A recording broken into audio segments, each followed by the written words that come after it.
The crash of September 2008 brought the largest bankruptcies in world history, pushed over 30 million people into unemployment, and brought many countries to the edge of insolvency. Wall Street turned back the clock to 1929. The tremendous crowds which you see gathered outside are due to the greatest crash in the history of the New York Stock Exchange.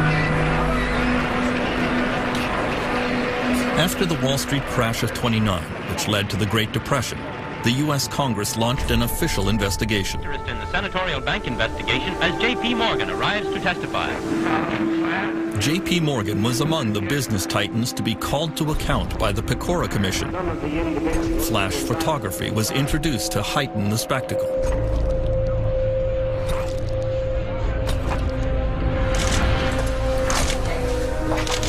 In 2010, the same model is followed for a new investigation of a new financial collapse.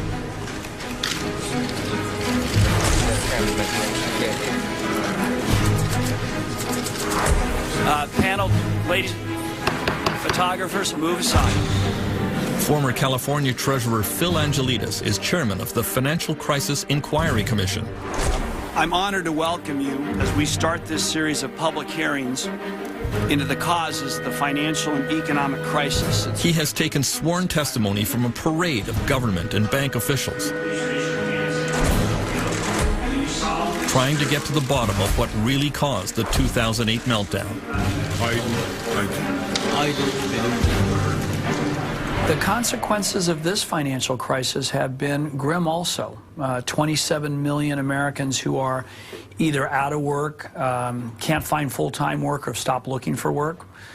Millions who have lost their homes, and millions more who are in the foreclosure process. Trillions of dollars of wealth loss. I think one of our jobs is to try to rationally explain to people what the heck happened. People want to know. How did it all go so wrong? The key trigger of the 2008 financial meltdown was easy lending in the U.S. housing market. In an era of very low interest rates and reduced bank regulation, there was an astonishing building boom across the United States. In California, banks decided that virtually anyone could qualify for a home loan. Jim Kling has been a real estate agent in San Diego for over 20 years. Really, in 2004 and 2005, if you could fog a mirror, you could get a loan. That's how bad it was. They didn't really know or care about the qualifications of the buyers. And a payment on that. And whether those people could make those payments or not apparently wasn't much of a concern.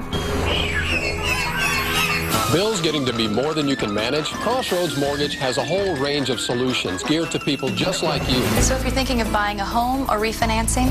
Even if your credit is less than perfect, AmeriQuest can help. Call 1-866...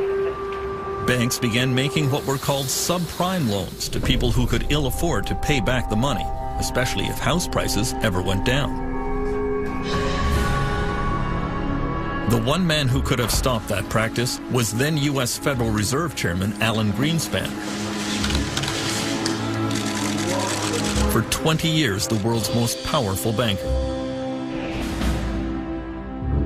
Greenspan was revered in Washington. His power feared even by presidents.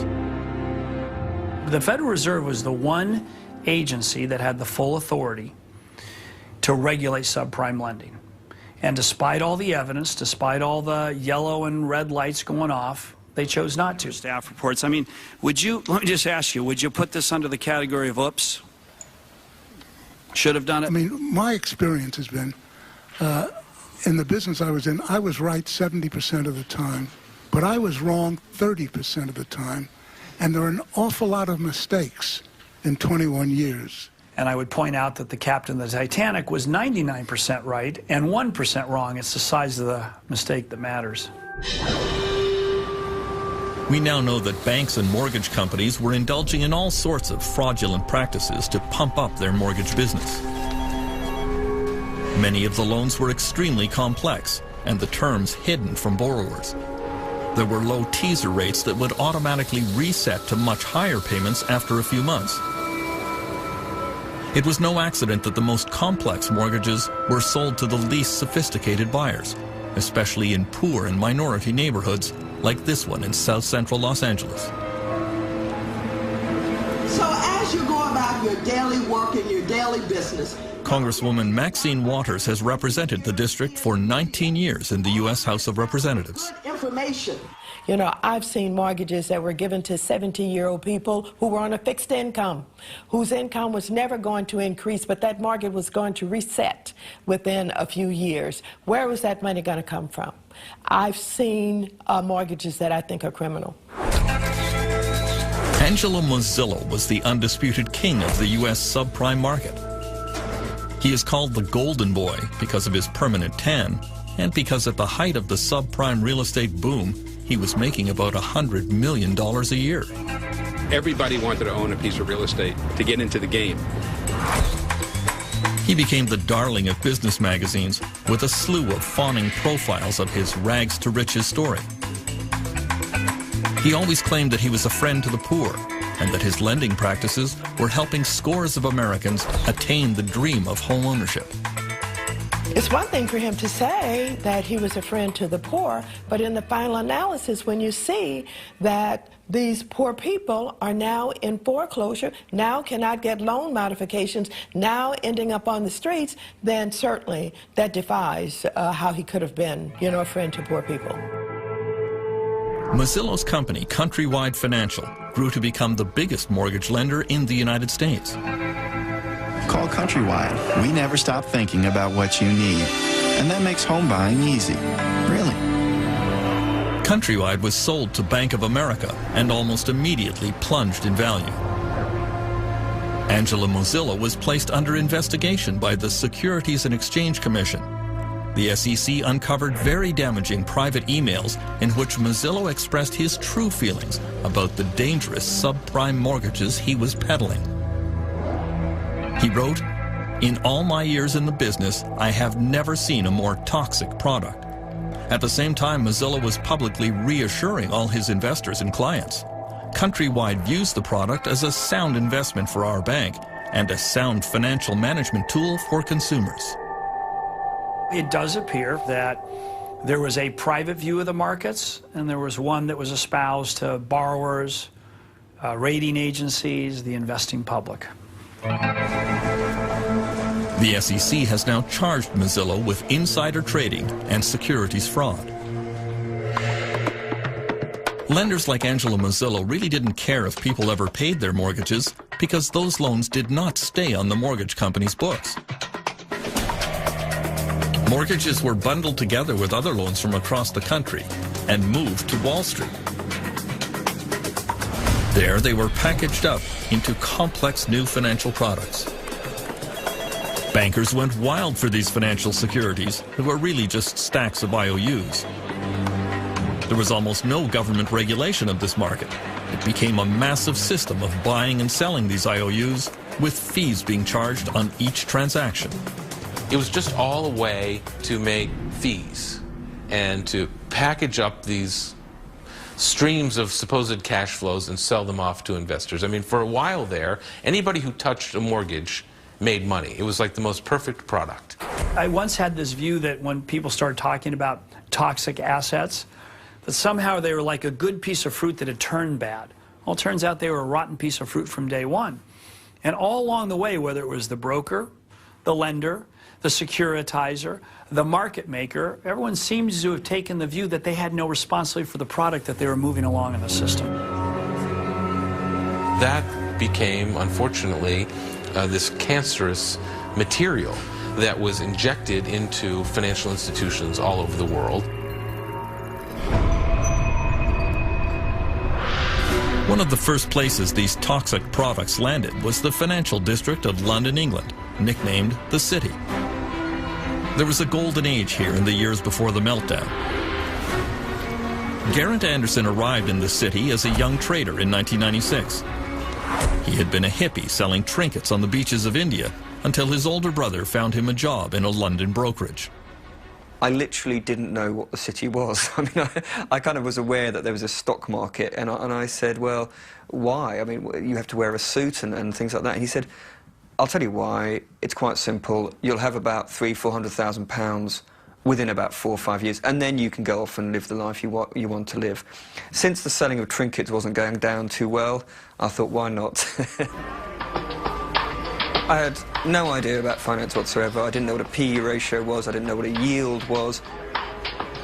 When you're in the city, all you have to do continually is present a view and present it strongly and pretend you believe in it. It was all about schmoozing clients, taking them to strip joints, taking them to bars, getting that company credit card out and really giving it a bash. The wild atmosphere in Britain was brought about because Chancellor of the Exchequer Gordon Brown was easing financial regulation there. He called his new approach the light touch. We will advance if there is light touch regulation, a competitive tax environment, and flexibility. Well, Gordon Brown light touch was an effort really to make the City of London the world's greatest financial centre. And it meant giving the financiers, giving the bankers a very free hand in the marketplace. Paul Martin was Canada's finance minister in those years.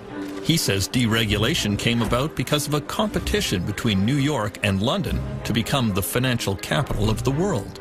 The race to become #1 was very, very important. But how do you attract the financial industry? Well, the most logical way is what they call regulatory arbitrage, which simply says, let's gut the regulatory system, and therefore more people will come. But the prevailing culture was one that the markets always go up. It was an easy way to make money, drinking champagne, fat cat analysts. It was a joyous time. Everywhere you looked, there was great big new offices being put up, statues being put in the forecourts, people building great monuments to themselves in terms of the buildings they occupied and the way that they behaved. By 2004, Geraint Anderson was making a salary of $300,000 a year, plus an annual bonus of $700,000. He was invited onto business television shows as an analyst. Strong. We had profit before tax growth of 9.5%. The whole game is increasing your bonus. You don't go into the city to do the world some good. You go there to make money as quickly as possible. And if that means lying, cheating and stealing, that's what you do. Regulators and politicians are just deemed to be idiots. It's all about we will thrive with light touch regulation. And that, of course, is exactly what Gordon Brown was encouraging as Chancellor of the Exchequer. And interestingly, he calls my precise period in the city the age of irresponsibility. But it was partly to do with the fact he just said anything goes. And, to me, it's just obvious. The way people were behaving was a rational way of behaving in the context of the bonus system and the lack of regulation. Before long, the Anglo-American risky financial model was spreading around the world, from Iceland to Dubai.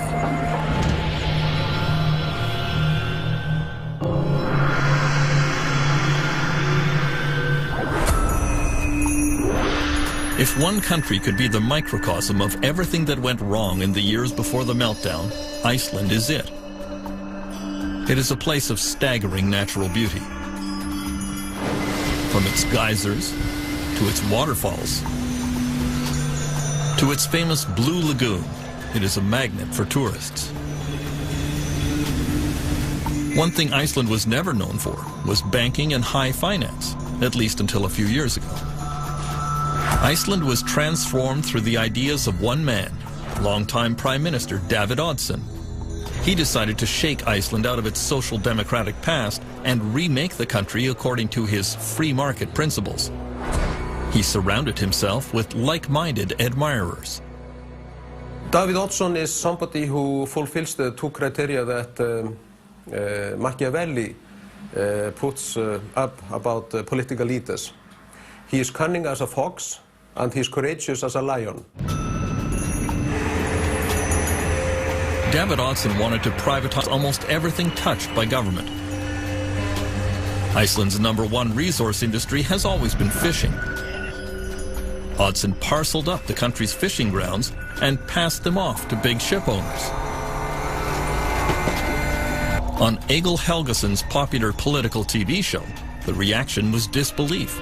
For many people, this would sound as it's almost surreal. You take the fishing grounds, the fish that swims in the sea, and you give it to a bunch of people who own ships for good. This is the main resource of our country. This was the beginning of what came later.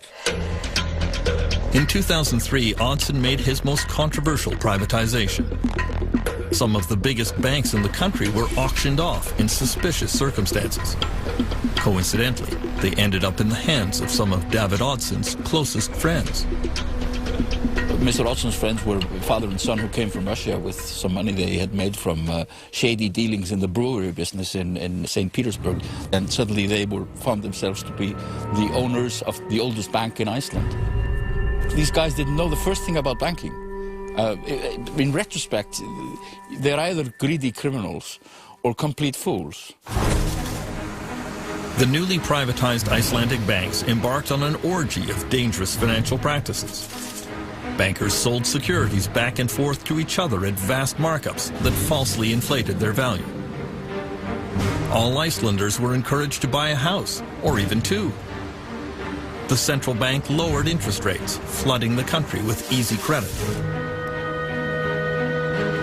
As in the United States, this triggered an unprecedented real estate boom. Icelanders living and working abroad came home to take advantage of the wild market. I lived in the UK till 2003, 2004. Then I came home. I bought a flat for 9 million kroner here downtown, almost close to where we are now. 1.5 years later, I sell it for almost 15 million kroner. I'm like, hey, what's going on? I've done nothing to this flat, and here we are, 6 million kroner in my pocket, just for keeping it for 1.5 years. And of course, when you're benefiting from it, you're sort of, okay, well, this is great. There's a saying now, if something is extravagant, oh, this is so 2007, you can't be serious. 2007 is having Elton John in your 50th birthday party, as one of the business tycoons did. People just went too far. People took one loan too many. People bought one car too many. Iceland was not alone in its reckless financial planning during the boom years.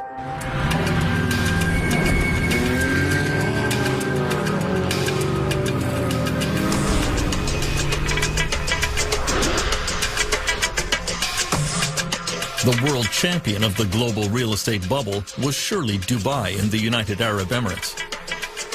Money was no object, as every local sheikh and every booming company competed to see who could erect the most ostentatious building. No idea was considered too outlandish. When waterfront property rose dramatically in value, Dubai decided to make more. Ships vacuumed sand off the ocean floor to make the famous Palm Islands. On them were built an endless line of luxury condominiums and hotels that were snapped up by wealthy investors from across Europe, Africa, and the Middle East. Canadian Robert Lee went to work for Dubai's leading real estate company 10 years ago. Dubai in its heydays, we used to call the sales center the fish market. It's, you know, people could come and would say, give me an apartment, any apartment, I don't care what, 2 bedrooms, 3 bedrooms, just give me an apartment. Because in a way, people were buying options, because most people were buying things with zero intention of actually living in it. So they were buying coupons to resell it to somebody else. We'd be selling $1 billion worth of real estate in one day. All of this flowed from the vision of one man, Dubai ruler Sheikh Mohammed bin Rashid Al Maktoum.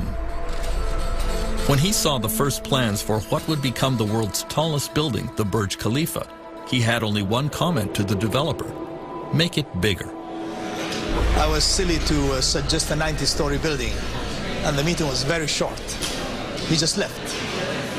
But you know, I've been with him a long time, so I went again to the design studios, and then we put something really marvelous, and his question was, how much higher than anybody else? I said, it's about 40% plus.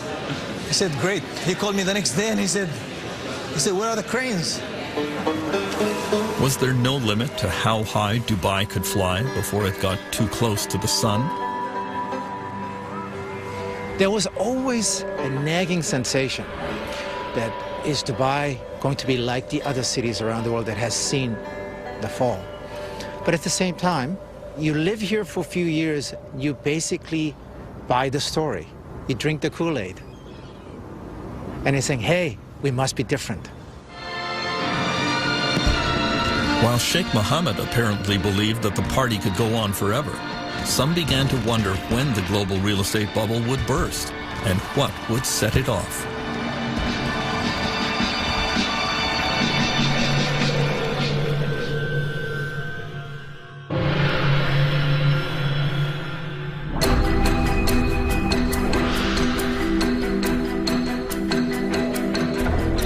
The man who would become the central actor in the meltdown took his position on the stage in 2006. Former Goldman Sachs CEO Hank Paulson was one of the toughest of the Wall Street titans. Then he accepted the invitation of George W. Bush to become the U.S. Treasury Secretary. It was a controversial choice. Paulson was not universally loved on Wall Street. He was probably the nastiest guy of all of them. They used to call him the snake. And this is coming from the Wall Street executives themselves. No, you know, you really can't believe everything he tells you. The reason why they didn't like him is because they couldn't trust him. Hank Paulson's aggressive, combative style came as a bit of a shock in government circles. This is a guy who would go through a brick wall to achieve his objective. Leopard doesn't change his spots. I mean, you know, why do scorpions sting? They sting because that's their nature. And, you know, Hank Paulson didn't change his nature when he went to Washington. Shortly after Hank Paulson arrived in Washington, the prices of California houses began to slide. Sales of existing homes are down a full 12% from just a year As prices dropped, overextended homeowners threw more properties onto the market, triggering a downward spiral.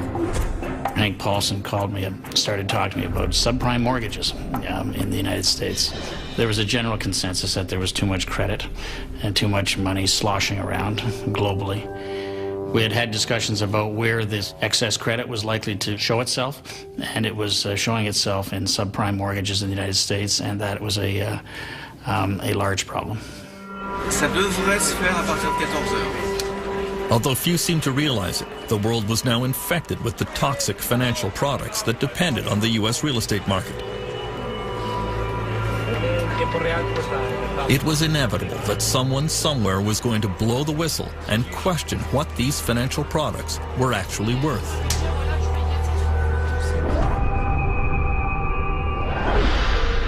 As it happened, the alarm sounded in Paris in August 2007.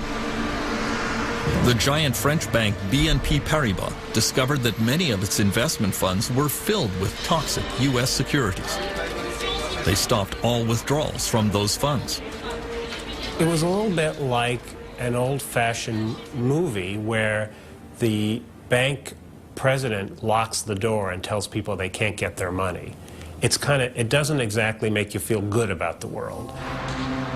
At the Ministry of Economic Affairs in Paris, the BNP Paribas decision triggered immediate crisis meetings, convened by Finance Minister Christine Lagarde. Ça a commencé de manière très dure, je m'en souviens très bien, parce que c'était interruption de vacances immédiate, retour à Paris et discussion immédiate avec les banques sur ces conduits qu'elles étaient en train de fermer en raison d'un début de fissure dans l'édifice financier. If BNP Paribas couldn't value their securities, then one started asking how many other companies couldn't value their securities. How did anyone know what the value of asset managers were, or even banks? Because, of course, banks were holding the same securities. And so suddenly faith in some of the foundations of 21st century finance began to crumble. In September 2007, as cracks were appearing in the foundations of the global economy, the titans of the Anglo-American financial system began to tremble. First up was Britain's Adam Applegarth, a true superstar in London's business class. Applegarth had it all. He joined an obscure bank called Northern Rock in 1983 and had a meteoric rise, becoming CEO of the bank in 2001. Oh, he was a brilliant fellow, full of himself, full of confidence, felt he could do no wrong, loved the idea that he was become a transatlantic jet setter. He'd go over to New York to arrange the next tranche of securitized debt, and felt he had a model which was much better than everybody else. He didn't get it. He didn't get that he'd developed an unstable model and that if the wholesale markets went wrong, his bank would fall off a cliff very, very fast, which is exactly what happened. Good evening. One of Britain's biggest mortgage lenders, Northern Rock, is applying to the Bank of England for emergency financial support. BBC News has learned that the bank... Within hours of the BBC bulletin, worried Northern Rock customers lined up to get their money out. Maybe it's safe, maybe it's not, but I'd rather know that it was safe. I'm just going to go put it in my bank and then... And I've taken all of my money out. Most people in the Western world had never seen a bank run before with their own eyes, and so it was something they found almost impossible to imagine. The British government was very slow to react to the panic. It was egg on our face as the British authorities, no doubt about that, and letting those queues not only form but continue for 2 days was very damaging to the reputation of British banking. Adam Applegarth was hauled before a British parliamentary investigation of the failure of his bank, but he was characteristically defiant. Mr. Applegarth, do you actually accept you've done anything wrong? It was a good business model, but clearly couldn't deal with the unforeseen global freezing of the liquid markets. You keep saying it was unforeseen, yet this committee had been discussing it for 6 months.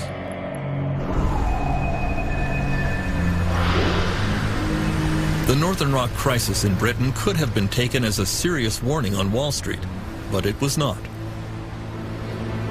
I think people saw this as that's happening over there, that's not happening here.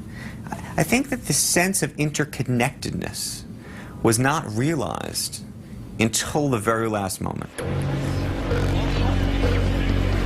Wall Street did not really start paying attention to the growing international crisis until one of its own megastars began wobbling in orbit, the flamboyant head of one of America's oldest and biggest banks.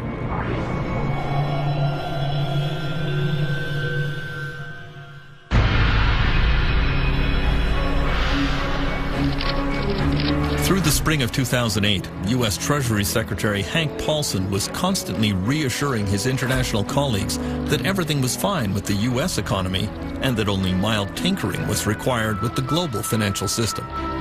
In private, French Finance Minister Christine Lagarde advised her friend that he was being very foolish. Je lui ai dit, Hank, on voit le tsunami qui nous arrive dessus, et tu es sur la plage en train d'hésiter sur la couleur du maillot de bain qu'on va porter. The first major U.S. casualty of the financial crisis came with the dramatic fall of one company and one man, the richest CEO on Wall Street. Jimmy Cain was a legend. He had come up through the ranks to become president and chief executive officer of America's fifth largest investment bank, Bear Stearns. He was famous for his backslapping, hard drinking, and high living style. Jimmy is really out of central casting. I mean, I've described him as an amiable rogue. I mean, he's definitely can be quite charming, definitely can be quite ruthless, has a twinkle in his eye, and I think that combination of ruthlessness and charm, that people get to the top with that combination. Jimmy Cain was a flashy risk-taker in business and in his personal life. In 2007, he was worth over $1 billion, and he wanted everyone to know it. Every Thursday afternoon after the stock market closed, he would board a private helicopter a few blocks from his Manhattan office and fly off to his country house on the Jersey Shore for weekends of bridge and golf. He did have one troubling habit that would come back to haunt him. He used to brag about smoking pot. I'm in the elevator of Bear Stearns, and it was 2004, 2005, and Jimmy Cain tried to hand me what looked like a joint. I'm not kidding. Cain's pot smoking became public at the worst possible time for his firm. In the fall of 2007, Bear Stearns' risky bets on mortgage-backed securities began to go wrong. The firm started to hemorrhage money.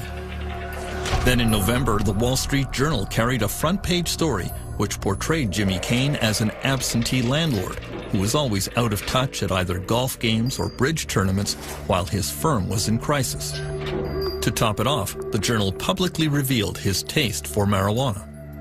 Joe Kernan, who's my colleague on CNBC, says, "Hey, Charlie, what do you think about that hatchet job that the Journal just did on Jimmy Cain?" And I don't know why I did this, but I started imitating smoking a joint. Force issue, but also apparently, that whole bit. Little smoke and a little what did he pot say? there. Listen. 2 minutes later, my cell phone rings, and it's Jimmy Cain screaming at me. And he's like, "What are you doing? I don't smoke pot." I said, "Stop it. Stop it." I said, "Listen, who cares? I mean, you're not breaking the, it's kind of a harmless crime. Why don't you just laugh it off?" And I'll never forget what he said to me. He goes, "Laugh it off. You try to laugh it off. You're not running a company." You know, Jimmy had made a lot of enemies on Wall Street. It's a very competitive Darwinian place. If they smelled, chum in the water, the sharks are going to circle. In January 2008, Jimmy Cain was forced out of the CEO position and became an unpaid chairman of the board at Bear Stearns, but the firm continued a downward slide. It had more exposure to toxic financial products than any other Wall Street firm. Cain had left a ticking time bomb behind him, and it exploded in March 2008. Rumors swept the financial world that Bear Stearns had liquidity problems, trouble raising cash. When Hank Paulson heard the rumors, he told his Washington staff this will be over within days. He knew that Bear's clients would immediately pull their cash out of the bank, causing it to collapse. We have some breaking business news tonight. The storied investment bank Bear Stearns is reportedly close to selling its... Paulson was right. On Sunday, March 16th, Bear Stearns was taken over by rival J.P. Morgan in a deal bankrolled by the U.S. government. Just 1 year earlier, Bear's share price had been a lofty $170. Get this, it's valued at about $2 a share in this deal. $2 a share just last year. People thought it was a typo. Bear stock had traded, what, in the 30s or 40s? The closed in the previous Friday, and so, the idea that it would be worth $2 a share was impossible to fathom. Okay, can I ask you one question? No. Do you think that in May 2010, when Jimmy Cain was summoned before the Financial Crisis Inquiry Commission to account for the collapse of his bank, he seemed to suggest it had nothing to do with him. Cain presented Bear Stearns as a victim of market hysteria. The market's loss of confidence, even though it was unjustified and irrational, became a self-fulfilling prophecy. When I hear a lot of the people who come before us, I'm struck by the extent to which all the fingers point away from themselves. And I'm struck by the extent to which so many people on Wall Street somehow do not draw a correlation between the actions and activities and the risks they were undertaking and the crisis that occurred. Most world investors took exactly the wrong message from the bailout of Bear Stearns, that some banks were now considered too big to fail. The key message that emerged after the Bear Stearns bailout was that no matter what happens, the American government, and in fact it was presumed the European government, will not let a big bank go bust. For some on Wall Street, it was obvious that the next domino to fall would be America's fourth largest bank, the venerable Lehman Brothers, run by one of the most feared and ruthless men in the United States.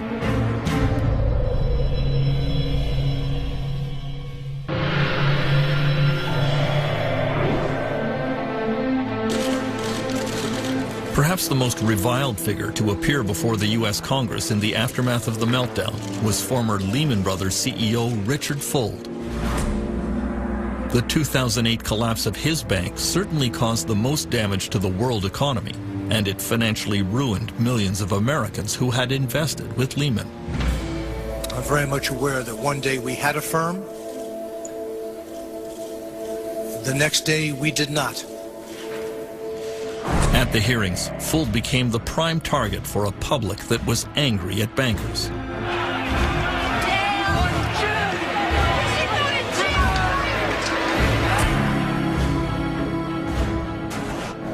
Dick Fuld had spent his entire career at Lehman Brothers, starting at the bottom and clawing his way up the ladder.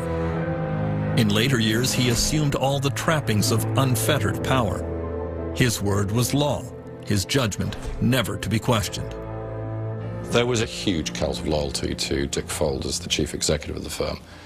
People, on the one hand, admired what Dick Fuld had achieved, but secondly, this was not an organization where you, as a matter of casual incident, decided it was a good idea to disagree with Dick. The way he created Lehman Brothers, it was almost a cult of personality.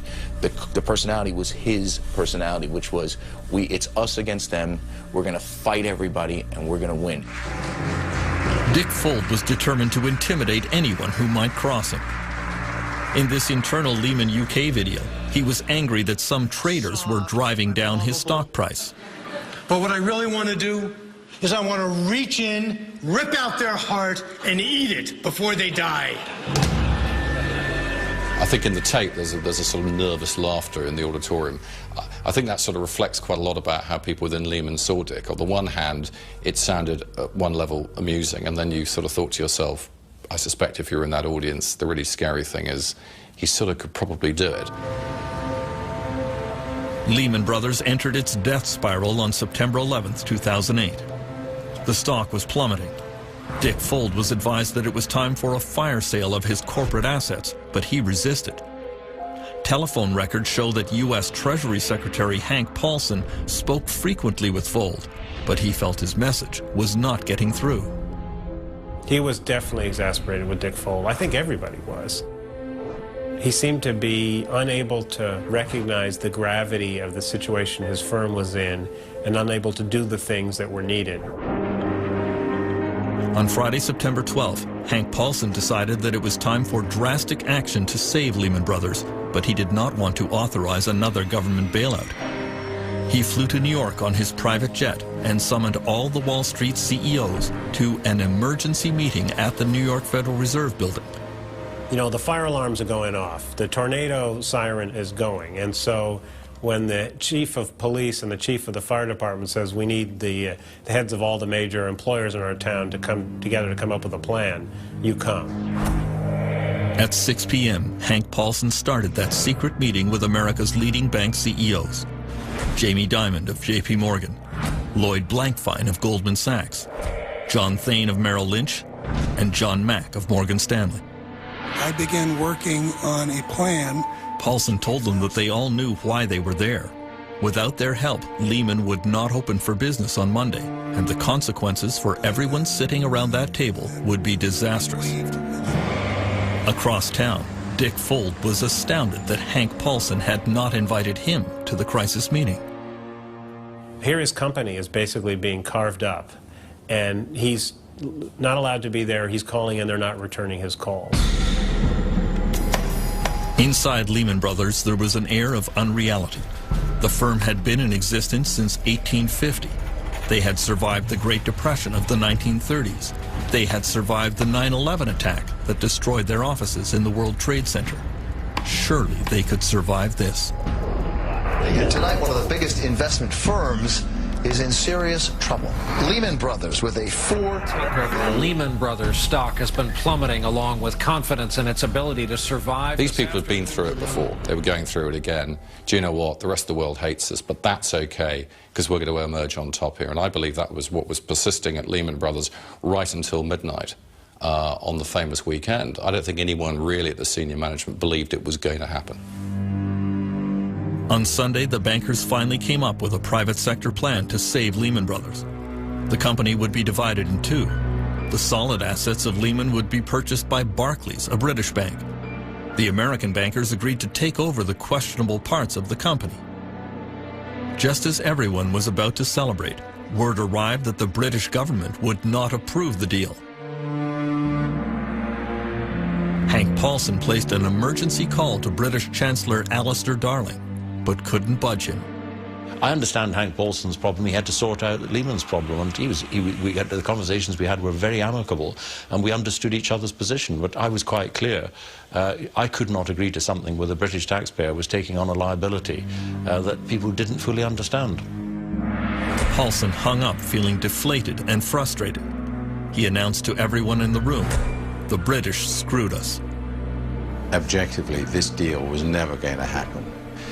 And the most striking thing about this whole story is how little effort the Americans gave to talking to the British authorities until literally the last minute.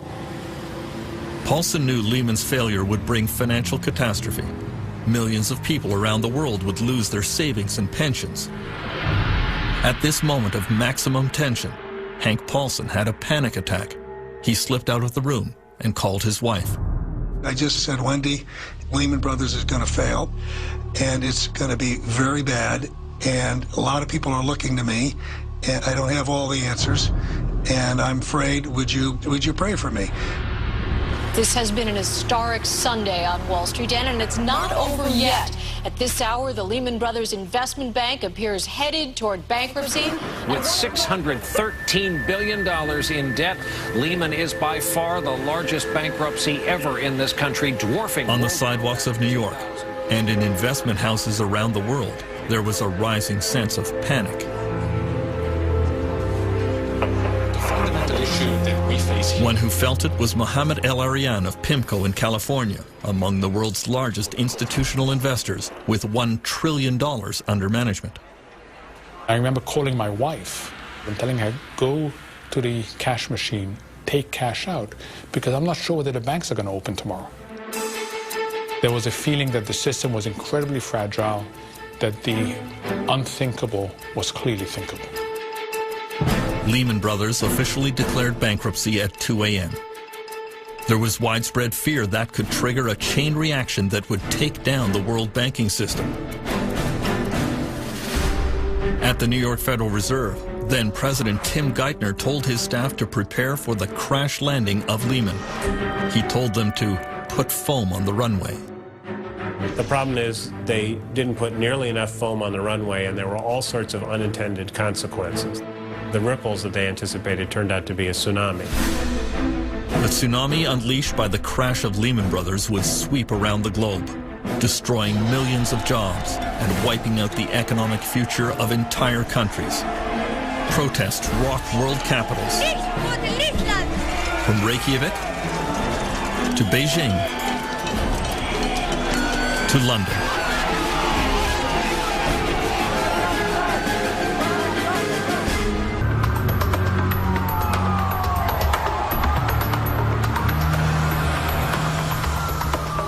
Sometime during the night of September 17, 2008, the world financial system went into cardiac arrest. The failure of Lehman Brothers, the largest bankruptcy in U.S. history, had sent financial markets into a tailspin. The New York Stock Exchange had its biggest one-day drop since the 9/11 attack. Markets from London and Paris to Shanghai fell in lockstep. Russia suspended all trading. In an epidemic of fear, the world's major banks stopped lending money and accepting collateral from each other. The next morning, at precisely 10:15 a.m., President George W. Bush stepped out of the Oval Office to try and reassure the public. The American people are concerned about the situation in our financial markets. I've canceled my travel today to stay in Washington and consult with my economic advisors. Bush convened that emergency meeting in the White House Roosevelt Room. According to notes, U.S. Treasury Secretary Hank Paulson told the president that the United States was on the edge of a total financial meltdown. He said, if we don't act boldly, we could be in a depression deeper than the Great Depression. Paulson had also warned, this is the financial equivalent of war, and we're going to need wartime powers. There was a moment, I think, in this country where, at least for several days, the de facto President of the United States, actually, was not President Bush, but it was an unelected gentleman from Wall Street named Hank Paulson. Over the last 2 years, Hank Paulson has been summoned before numerous congressional investigations of the meltdown. Everyone realizes that the ruthless former CEO of Goldman Sachs played the leading role, and everyone wants to know why he did what he did. He was supposed to be the main free enterpriser in the Bush administration, but he ended up overseeing the greatest government intervention in the economy since the Great Depression. All investigations go back to his key decision in September 2008 the decision to allow Lehman Brothers to fail. In the White House on that Monday, Hank Paulson seemed almost flippant about the catastrophic bankruptcy. Good afternoon, everyone, and I hope you all had an enjoyable weekend. Yeah. He said that it was not the role of government to save private businesses.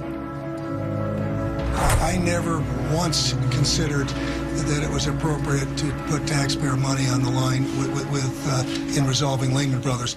Not saving them is a little bit like saying, well, we're not going to put the fire out in your house because you caused the fire because you were smoking in bed. And the guy who lives next door will say, well, that's great for me when my house goes too because you're trying to teach this guy a lesson. The Lehman failure had repercussions around the world. Millions of people would lose their life savings. Pension plans were decimated. French Finance Minister Christine Lagarde would play a key role in the crisis. Although she was a close friend of Hank Paulson, she publicly called his Lehman decision horrendous. Vous savez, je l'ai dit pratiquement le lendemain matin de la décision. J'ai été à l'époque bien seul et parfois un peu critiqué. Je persiste à penser que c'était une mauvaise décision.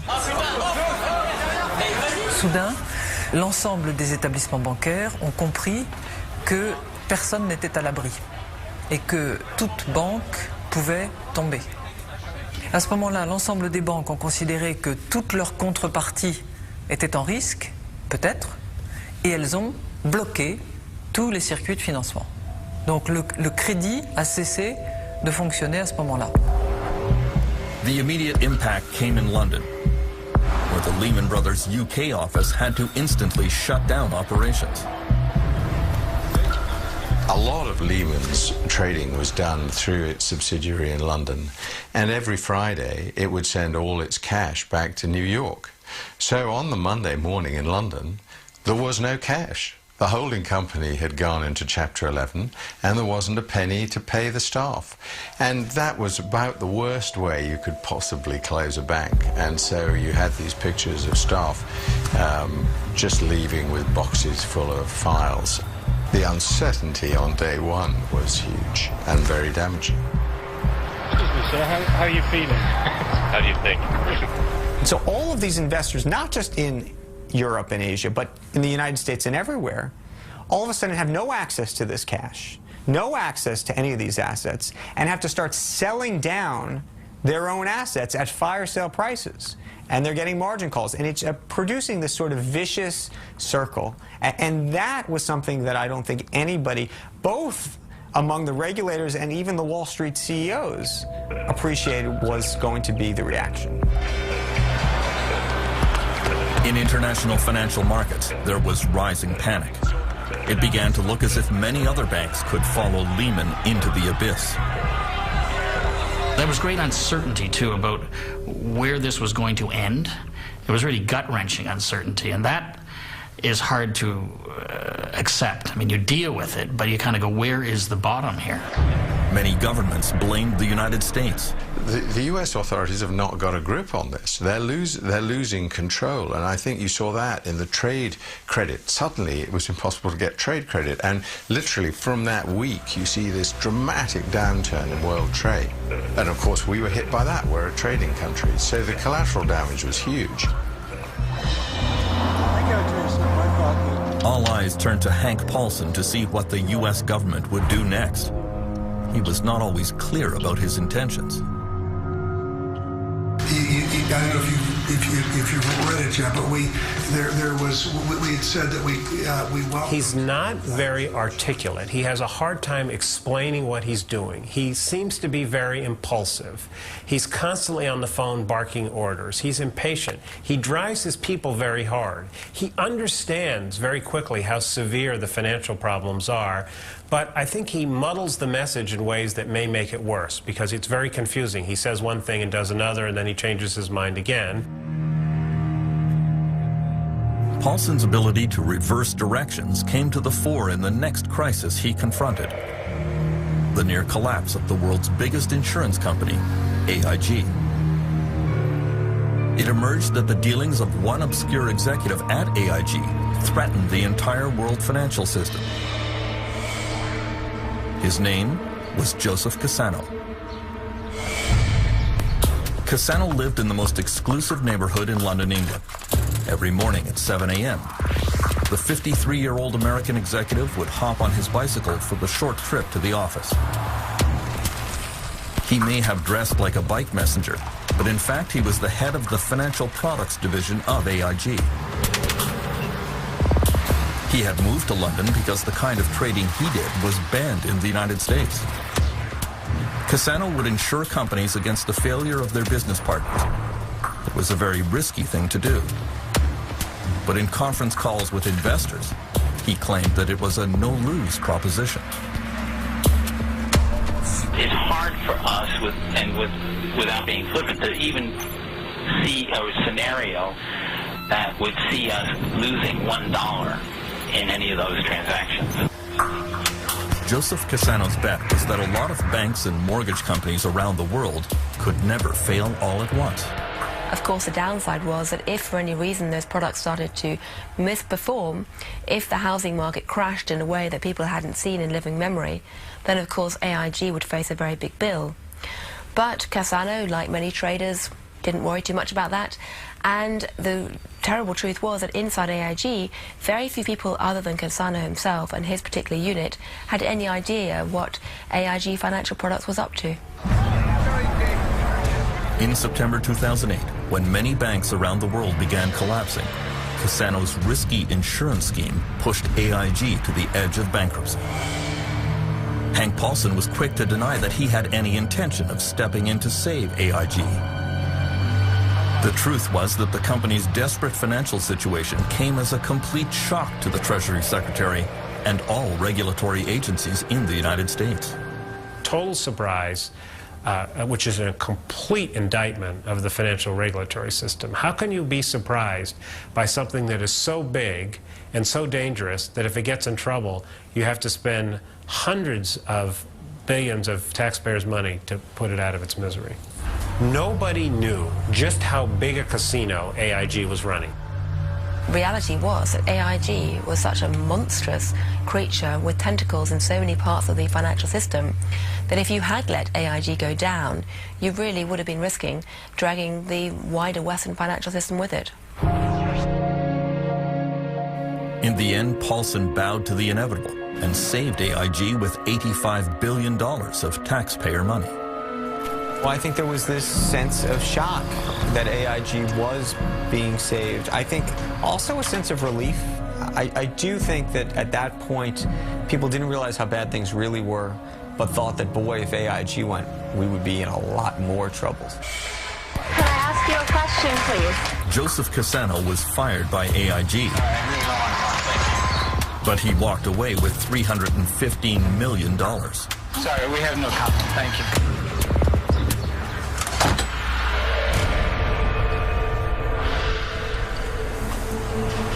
On Thursday, September 18th, U.S. Federal Reserve Chairman Ben Bernanke and Hank Paulson went to ask congressional leaders for more powers and several $100 billion to staunch the bleeding. The meeting took place in the office of the most powerful woman on Capitol Hill, House Speaker Nancy Pelosi. Good evening. I'm very pleased to welcome the Democratic and Republican leadership of the House and Senate, as well as the... Bernanke speaks first.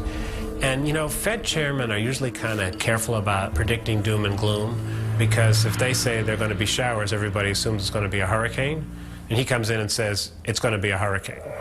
He says that if you don't put some money up, taxpayer money to bail out the financial system, we'll have another Great Depression. And most of the members of Congress there are just completely stunned.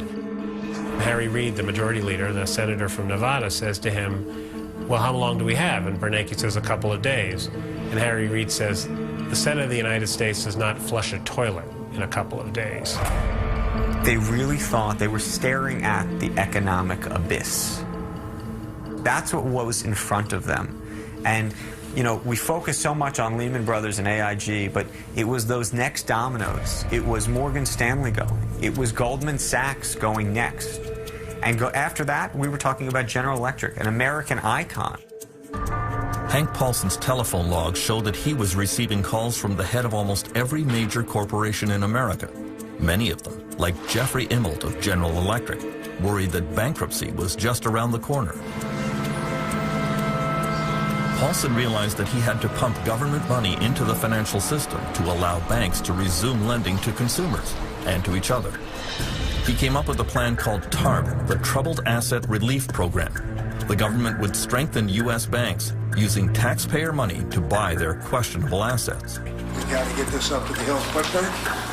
We got to keep it simple, very simple. The proposal was not well received. Hank Paulson, who wasn't very good at dealing with Congress at the best of times, turned up with a very thin proposal of a similar kind to recapitalize the banks, but it wasn't well prepared. It was only 10 pages long, whereas most bills in Congress are 700 or 800 pages long. There was no account about how the money would be spent, and Congress turned down the plan. They didn't like it. You see, what has been holding up the deal... Ohio Congresswoman Marcy Kaptur voted against the bailout. I saw it as a means for Wall Street to take a very gun-shy Congress a few weeks before election and strike the fear of God into them and get anything you wanted out of them and essentially transfer all of the losses that they knew were happening to the public sector. No, Mr. Paulson, we're not going to do what you're asking us to do. The vote did not turn out as Hank Paulson expected. On this vote, the yeas are 205, the nays are 228. The motion is not adopted. The bailout package was defeated today. Stocks fell off a cliff, the largest single-point drop in history. In the end... Well, they were horrified. They thought that they had made the case that we were on the cusp of another Great Depression, and they couldn't believe that Congress wouldn't approve the money. They were stunned. And it made the crisis worse because it made everybody wonder whether our political system had its act together. Hank Paulson said he never felt worse than when his proposal was voted down, and he began to show it. One of the sort of physical reactions he has is he does these sort of dry heaves. It's sort of almost a nervous, emotional, tired, it's his form of sickness, if you will. There's a moment when he goes to the Hill. He's trying to convince these congressional members to pass TARP, and that evening, you know, they bring him a trash can, and then they say, should we get the congressional doctor to come? And he says, no, this happens to be a lot. Paulson's international colleagues could see that he was under enormous pressure.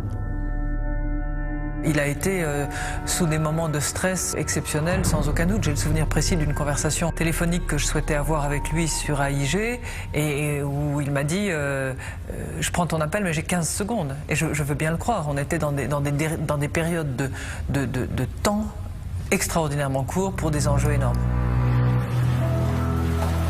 Ben Bernanke and Hank Paulson warned congressional leaders that if they did not get sweeping new powers and $700 billion, there was a serious chance of another Great Depression.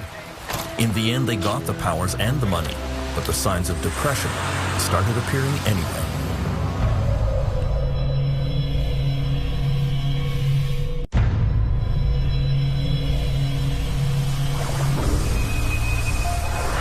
In the last few months of 2008, signs of economic depression appeared in many parts of the United States. There were over 1 million home foreclosures, the greatest share in California. 2 years later, the foreclosure rate is still increasing. What he doesn't get right now, he can get from... Deputy Mark Haybaker of the Sacramento Sheriff's Department used to enforce only 1 or 2 foreclosures a month. Now he has 20 to 30 a week. The owner here had poor health and no insurance, and so lost everything. Good luck to you folks, huh? All right, take care. Don't move to California, that's all I got to say. Construction worker John Kesnick is helping the family move out on the foreclosure deadline, piling their belongings onto the sidewalk. He too has been out of work for months. There's just no one's buying any houses. What's happening to the California dream? Yeah, okay. It used to be good here. Ain't no more. Here we go, guys. Sheriff Haybaker has one of the toughest jobs in the state. He often has to forcibly remove people, and sometimes even has to draw his weapon. He is haunted by the case of one older man who was not going to listen to reason. Hello? Sheriff! And he continually called the bank and made threats to them. The bank made me aware of this. I showed up with another officer. We approached the house and made entry into the house, and when we did, he shot himself, committed suicide. The living room was dark. He was sitting in the living room on a couch. Didn't leave a note for us, didn't leave any explanation at all, and he did pass away the day after that. His family had probably lived there his whole life, and the bank took his house, and he probably felt that he had nowhere else to go. After being foreclosed, many former homeowners have no place to go and fall into despair. Some have to sleep in their cars.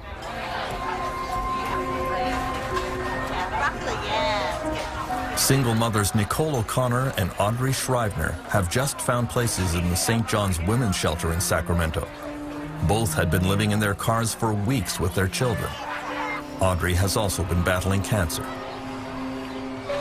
I've been working since I was 15, so I have a lot of history, but physically I'm just not up to it, right now. And so for the month before I came here, me and the two kids were living out of my van. Yeah, and that's scary. Not many places you could park a car overnight. Being a woman by yourself. You've got security running around going, you're not supposed to park here. It's like, well, where are we supposed to go? And you're single woman, pregnant, 7 months pregnant, and you're like, where do I go? Where do I go? I'm not used to living on the street because I didn't know where to turn. You just cry. You're in a small van, and you just want to cry all night, and you just don't know where to turn. Under government pressure, California banks and mortgage companies hold events like this one in San Diego. Homeowners facing foreclosure are offered one last chance. They line up to talk one more time with bank officials, but there is little room for negotiation. It is exasperating for homeowners like Jack, who did not wish to provide his last name. They don't do any favors for anybody. It's all about money. They don't care about people. They could send them home, make them homeless, put them in the street. They don't care if they're elderly, disabled, people who lost their jobs or had a health condition or mental health condition. They could care less. They could care less. It's only in America. Rob or feed the rich. That's how it is in America. The actions of banks during the financial crisis raised the ire of many U.S. politicians. They don't return your phone call, or they put you through so many hoops that you get so confused that you just give up. And that's the whole idea. Wear you out. Make it confusing, make it very intimidating, and you'll walk away. And then someone else ends up owning that property, not you. So you've lost everything that you've invested in. The gentlelady from Ohio rise. Marcy Kaptur went to the U.S. House of Representatives and told Americans to fight back against foreclosures, even by resisting the sheriffs. What I'm telling people right now is stay in your homes. If the American people, anybody out there is being foreclosed, don't leave. You be squatters in your own homes. Don't you leave. In Ohio and Michigan and Indiana and Illinois and all these other places where our people are being treated like chattel.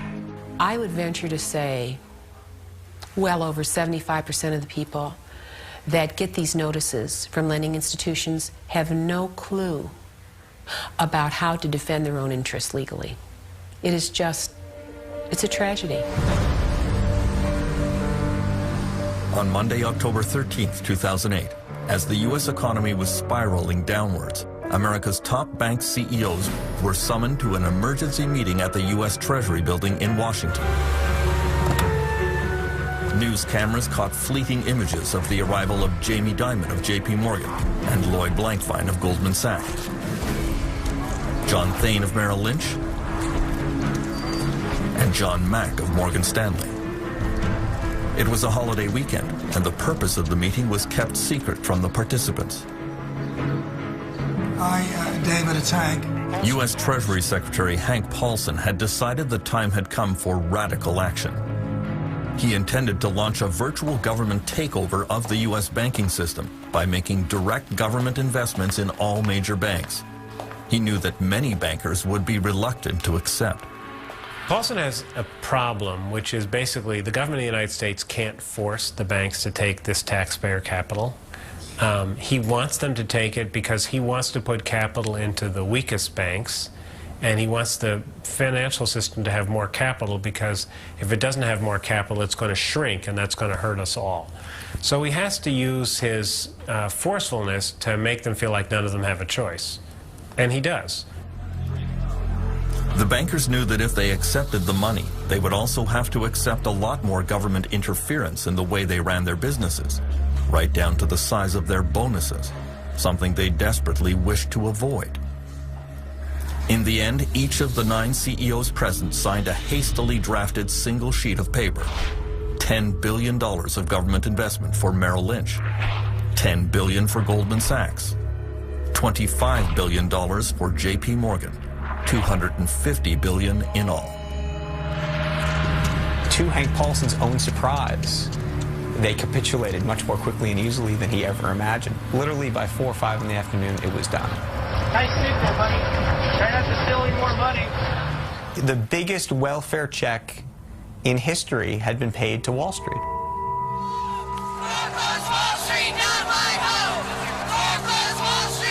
Hank Paulson may have had sound financial reasons for doing what he did, but he had no idea what the public reaction would be. Protesters filled the streets denouncing bailouts for billionaire bankers.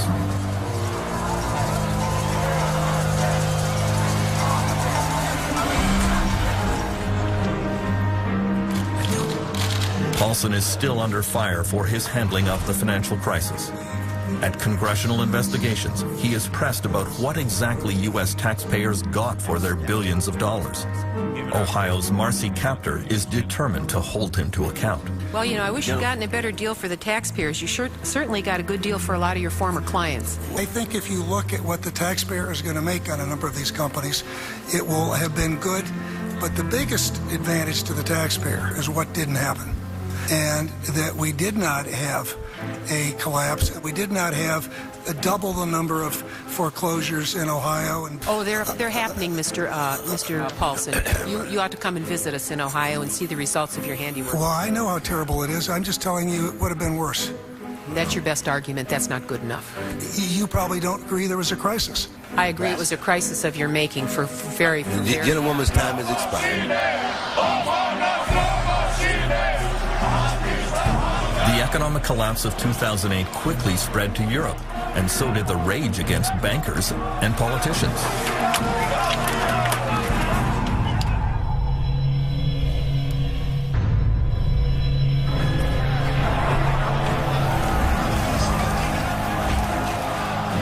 The 2 years since the financial meltdown have been marked by constant violent protests overseas. Police have fought pitched battles with demonstrators in London, in Italy, and in Lithuania. Protests in Greece began with farmers and quickly spread to civil service workers and students, all of whom are facing severe funding cuts because of the meltdown. From the very start, European governments stumbled in response to the turmoil. Conflicts first appeared at this meeting in Paris on October 4th, 2008. Banks in Britain and France had already started to collapse, but Europe's leaders couldn't agree on what to do about it. France's Christine Lagarde had proposed a European rescue fund for troubled banks, but Germany's Angela Merkel wanted nothing to do with bailouts of any other country's financial problems. In a closed session at the summit, Merkel sternly told President Nicolas Sarkozy, every country must clean up its own shit. Ironically, that very day, a German mortgage lender suddenly needed a massive government bailout, and it was Merkel who had to write the check. A French newspaper quoted Sarkozy's gloating. Merkel told me each to his own shit, and then she ends up in it. Maybe the meeting failed, but it was not my failure, it was Merkel's. She fell into her own trap. The whole affair was not a great advertisement for European unity. The c'est pas un drame. C'est pas d'aujourd'hui que l'on ignore qu'il y a une culture anglo-saxonne, que l'Allemagne a sa propre organisation en Länder et que les pays méditerranéens peuvent avoir d'autres idées. Tout le monde le sait. Mais vous savez, l'Europe, c'est 27 pays souverains. Ce ne sont pas des provinces. Ce sont des pays avec leur souveraineté, leurs drapeaux, leurs hymnes nationaux, leurs histoires respectives qui ont souvent été en guerre les uns avec les autres. Et cette Union européenne qui est un véritable miracle depuis sa constitution, elle fonctionne de manière cohérente, consensuelle, cohésive. Mais elle ne fonctionne pas comme un seul homme sous une fédération comme pourraient fonctionner les États-Unis ou le Canada par exemple. We now know that the only thing that really unified the European powers was anger at the United States. A tug of war played out behind closed doors when world finance ministers descended on Washington to confront the Americans in the first week of October 2008. That critical meeting was chaired by Hank Paulson. Hank started the meeting by saying, you know, we're in a bad situation here. We have banks failing in the United States, banks failing in the United Kingdom.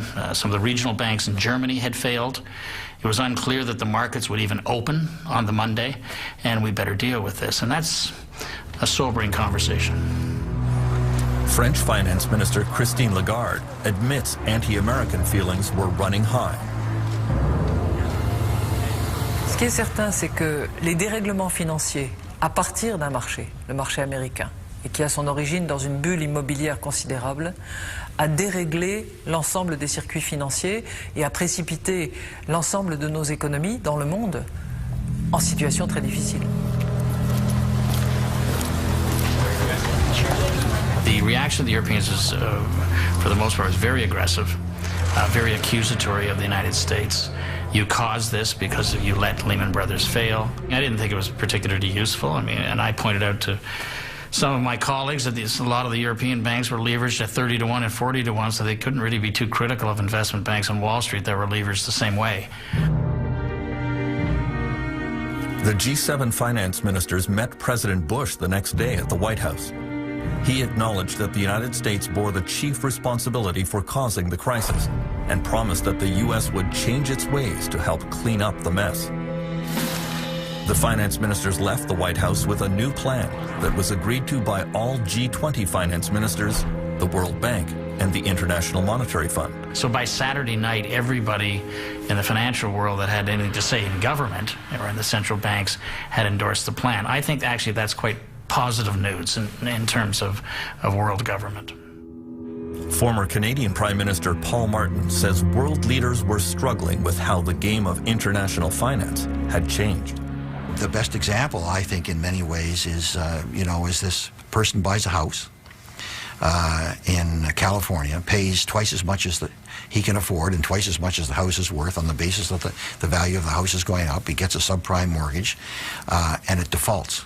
And what happens as a result of his default? Asian markets crater, and municipalities in northern Norway are declaring bankruptcy. That is an interconnectedness which I don't think anybody fully understood. Far from the corridors of power, some countries were immediately devastated by the global financial collapse. Iceland was headed for bankruptcy and ruin.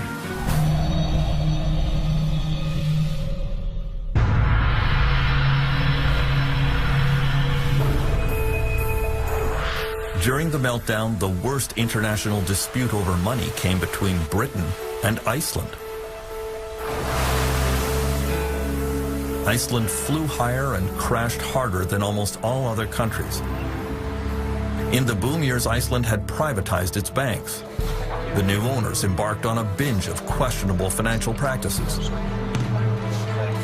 Many Icelanders thought they had developed a world-beating new banking model. But the global financial collapse would prove them wrong. Egil Helgason is Iceland's most popular political broadcaster. Suddenly, a small country with no history of banking, no history of stock markets, thought that they knew best. Even it's on record from the Icelandic Chamber of Commerce saying, of course, the Scandinavian countries cannot teach Iceland anything because we are cleverer than them. In the years leading up to the crisis, Icelandic banks opened operations in London and launched major ad campaigns to convince British citizens to deposit their money in high-interest Icelandic accounts. Credit cards, club cards, discount cards, frequent flyer cards, ridiculous. The actor John Cleese became a pitchman for the Kaupthing Bank. So all you Icelanders have got this figured out. Miss IceSave, right. IceSave was an internet deposit scheme run by Landesbank. Because IceSave's an online savings bank, completely dummy-proof. Not quite. In October 2008, Iceland's banks quickly collapsed and had to be taken over by the government. Prime Minister Geir Haarde went on national television to announce that the country was facing bankruptcy and ruin. Svo hætta raunveruleg, góðir landsmenn, að íslenska þjóðarbúið myndi ef allt færi á versta veg, sogast með bönkunum inn í brimrótið og afleiðingin yrði þjóðar gjaldþrot. Guð blessi Ísland. The UK government immediately demanded that Iceland guarantee British deposits in Icelandic bank accounts. Already facing bankruptcy, Iceland refused. British Prime Minister Gordon Brown was furious. What happened in Iceland is completely unacceptable. I've been in touch with the Icelandic Prime Minister. I've said that this is effectively illegal action that they've taken. We are freezing the assets of Icelandic companies in the United Kingdom. Britain invoked its draconian anti-terrorism legislation and placed Iceland and Landesbank on its official list of proscribed organizations. Icelanders couldn't believe it. You have the Al-Qaeda, you have the Taliban, you have North Korea, and you have the Landsbanki of Iceland, the Financial Ministry of Iceland, and the Central Bank of Iceland. So when you're on this list, you have no chance. So whatever credibility there's left, it's gone. Icelanders were very upset that Gordon Brown had categorized them as terrorists. Well, we basically think he's a bastard. We consider Britain a friendly country. The problem we got was that we understood the then Icelandic government to be saying to us that the creditors outside Iceland weren't going to get anything, and we just couldn't sit back and allow that to happen. I think the application of legislation that was intended to deal with terrorists against a friendly country, an old ally, NATO ally, was absurd. This would never have been done had they been dealing with a more powerful country than Iceland. I think there was nothing about bullying Iceland. I mean, Iceland had allowed these banks to develop and to ruin themselves and ruin the country. Things are clearly tough for our US and our global viewers, but look on the bright side, you could be in Iceland. Et en Islande, une nouvelle banque a été placée sous tutelle de l'État aujourd'hui. C'est la troisième. The financial system there teetered on the brink of collapse today. The scale of the crisis, the government's taken out these full-page ads reminding people to remember their loved ones, to think of their children. This is also sort of the end of an illusion that has sort of collapsed, because for a while everybody thought that they would be living in a famously rich society where everybody was moving around money, and we have to sort of reinvent ourselves as a nation. The financial meltdown triggered an epidemic of unemployment around the world. Perhaps the most astonishing collapse was in China.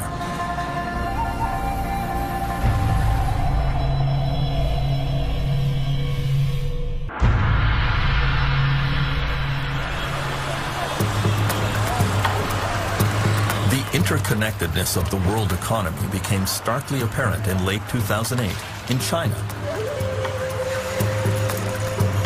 Shaoxing is China's textile capital and was among the first places to be hit by the full impact of the global financial crisis. The story begins with Tao Shulong, the millionaire owner of this textile plant in Shaoxing. Tao's factory employed 4,000 workers in an industrial compound that covered the size of several football fields.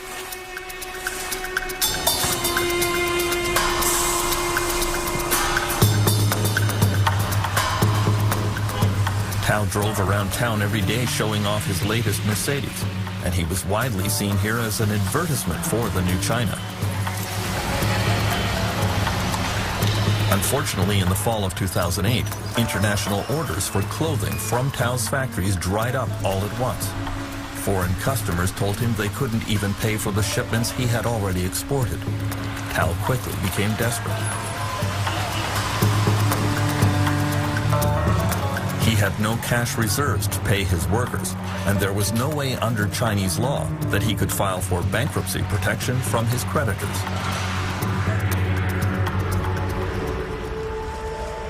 And so late one night in October, Tao sold his Mercedes, burned the financial records of his companies, and disappeared into the night.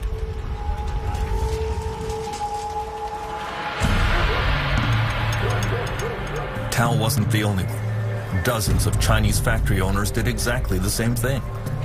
There was a wave of bankruptcies in the Chinese industrial sector in late 2008, and millions of Chinese workers were suddenly thrown onto the street. Many textile and toy factory workers were owed months of wages.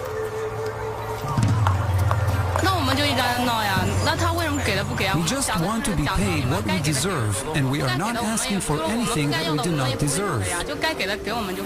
The thing to remember about Chinese industry and Chinese companies is that they're highly reactive and responsive.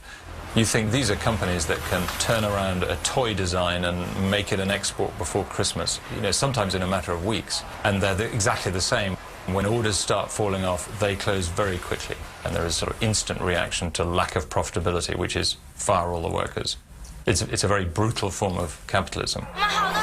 Someone got on the roof to jump, this woman says, but the police just said, go ahead. Other workers reveal they haven't eaten for 2 days. Han Dongfang is a labor activist in Hong Kong who hosts a hotline radio show devoted to workers' rights. He says China's labor unions were of no help to the laid-off workers because those unions operate as virtual branches of the government.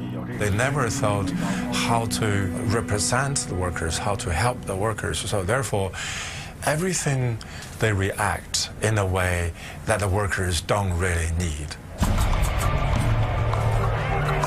By Christmas 2008, there were an estimated 15 million unemployed workers in China. Thousands of factories had closed suddenly.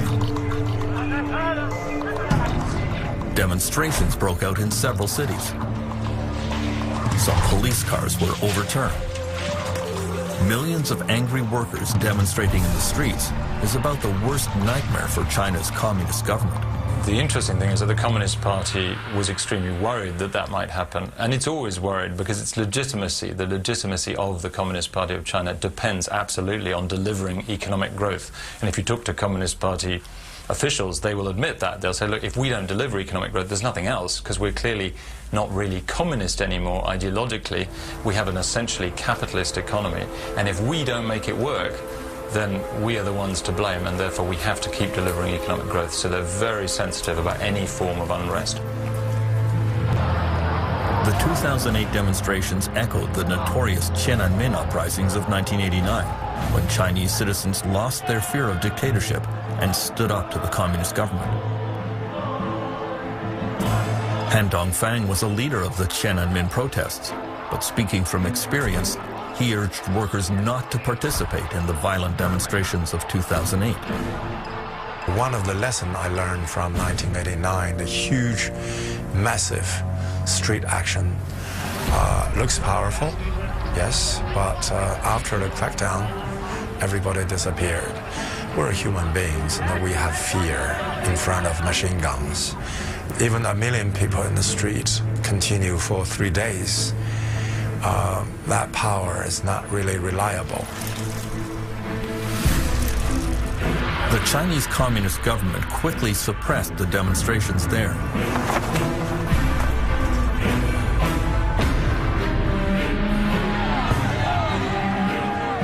But by the end of 2008, workers around the world joined the global protest against the economic devastation brought on by the financial meltdown. In Iceland, demonstrators pushed for the overthrow of the government. In France, some bosses were kidnapped and held hostage by angry employees.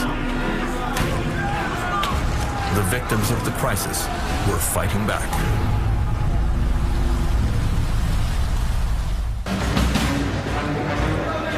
The years since the 2008 collapse have been marked by demonstrations around the world.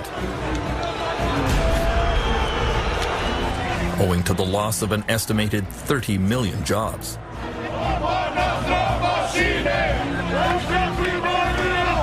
In many places, there were violent street protests, but they were easily weathered by governments and large corporations.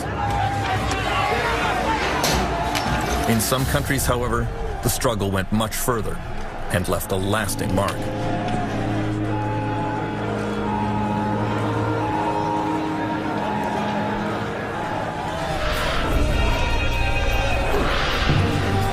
The epicenter of this battle was in France, where workers have always been quick to the barricades. Because of the meltdown, in March 2009, the Continental Tire Company announced that it would be forced to close its factory in the town of Clairvaux, cutting 1,120 jobs.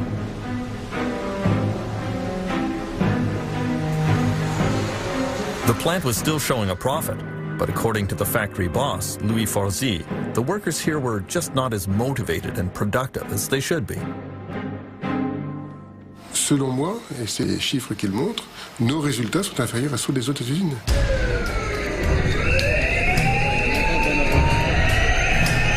Continental workers labeled Forzy a thief and a liar.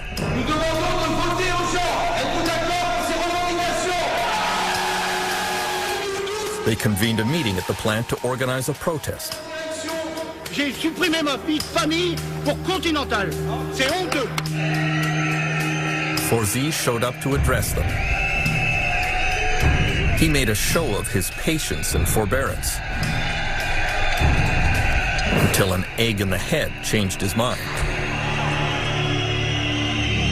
He immediately decided that perhaps he had underestimated the situation and made a tactical withdrawal from the field of battle. Why did that happen? Why?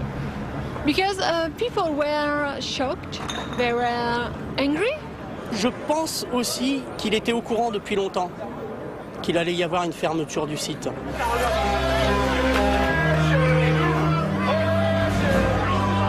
The Continental employees moved on to occupy the town offices.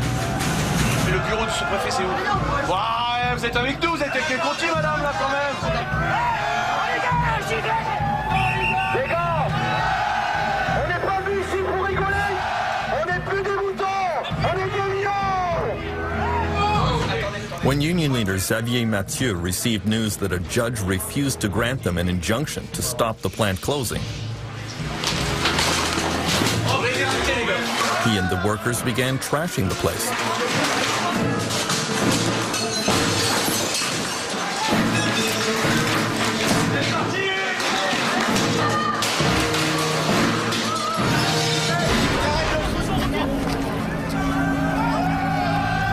On n'ira pas à l'abattoir sans se défendre. C'est clair et net. Le désespoir des gens qui sont foutus dehors, c'est pas de la cruauté, ça? C'est pas de la violence? Si, c'est de la violence. Il n'y a pas que la violence physique dans la vie. Il y a la violence morale aussi.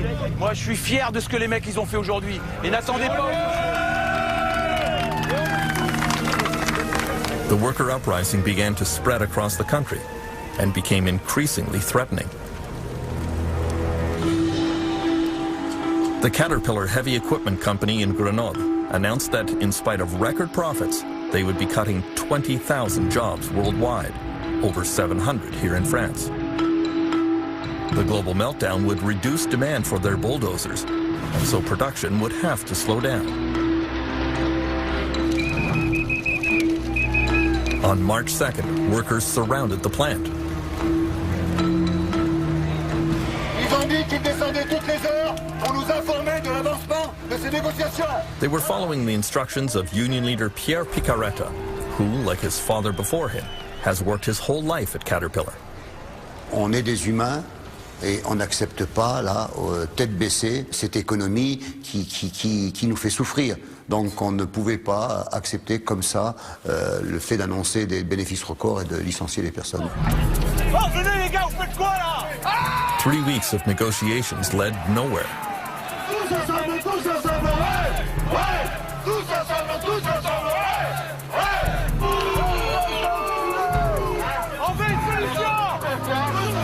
Furious workers surrounded the management offices and decided to hold the management team captive.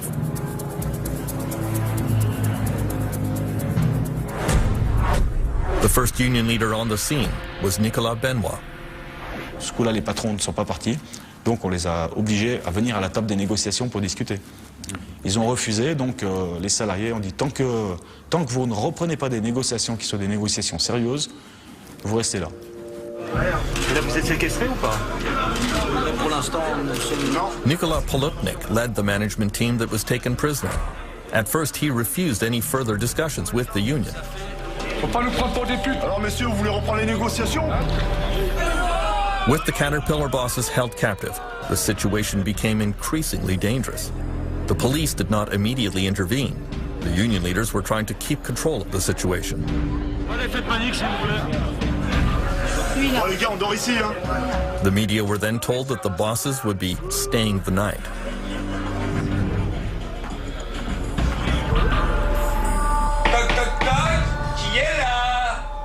Overnight, as the captive bosses were trying to get some sleep in their offices, angry workers did not leave them in peace.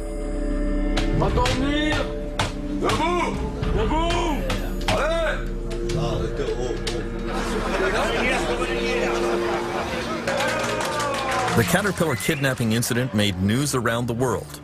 It was widely described as boss-napping. In the French Alps, at the U.S. tractor company Caterpillar, where managers were locked in and stripped of their speakerphone, boss-napped all night. President Nicolas Sarkozy realized this extreme reaction to the global meltdown was turning into a public relations disaster for France. He went on national television to denounce the kidnappers. Qu'est-ce que c'est que ces histoires d'aller séquestrer les gens? On est dans un état de droit.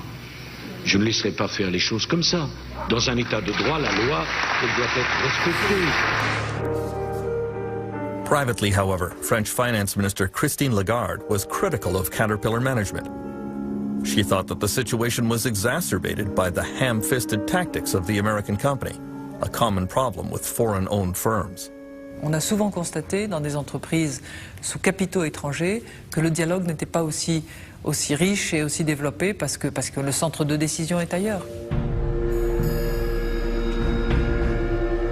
After an anxious night, Caterpillar management agreed to resume negotiations.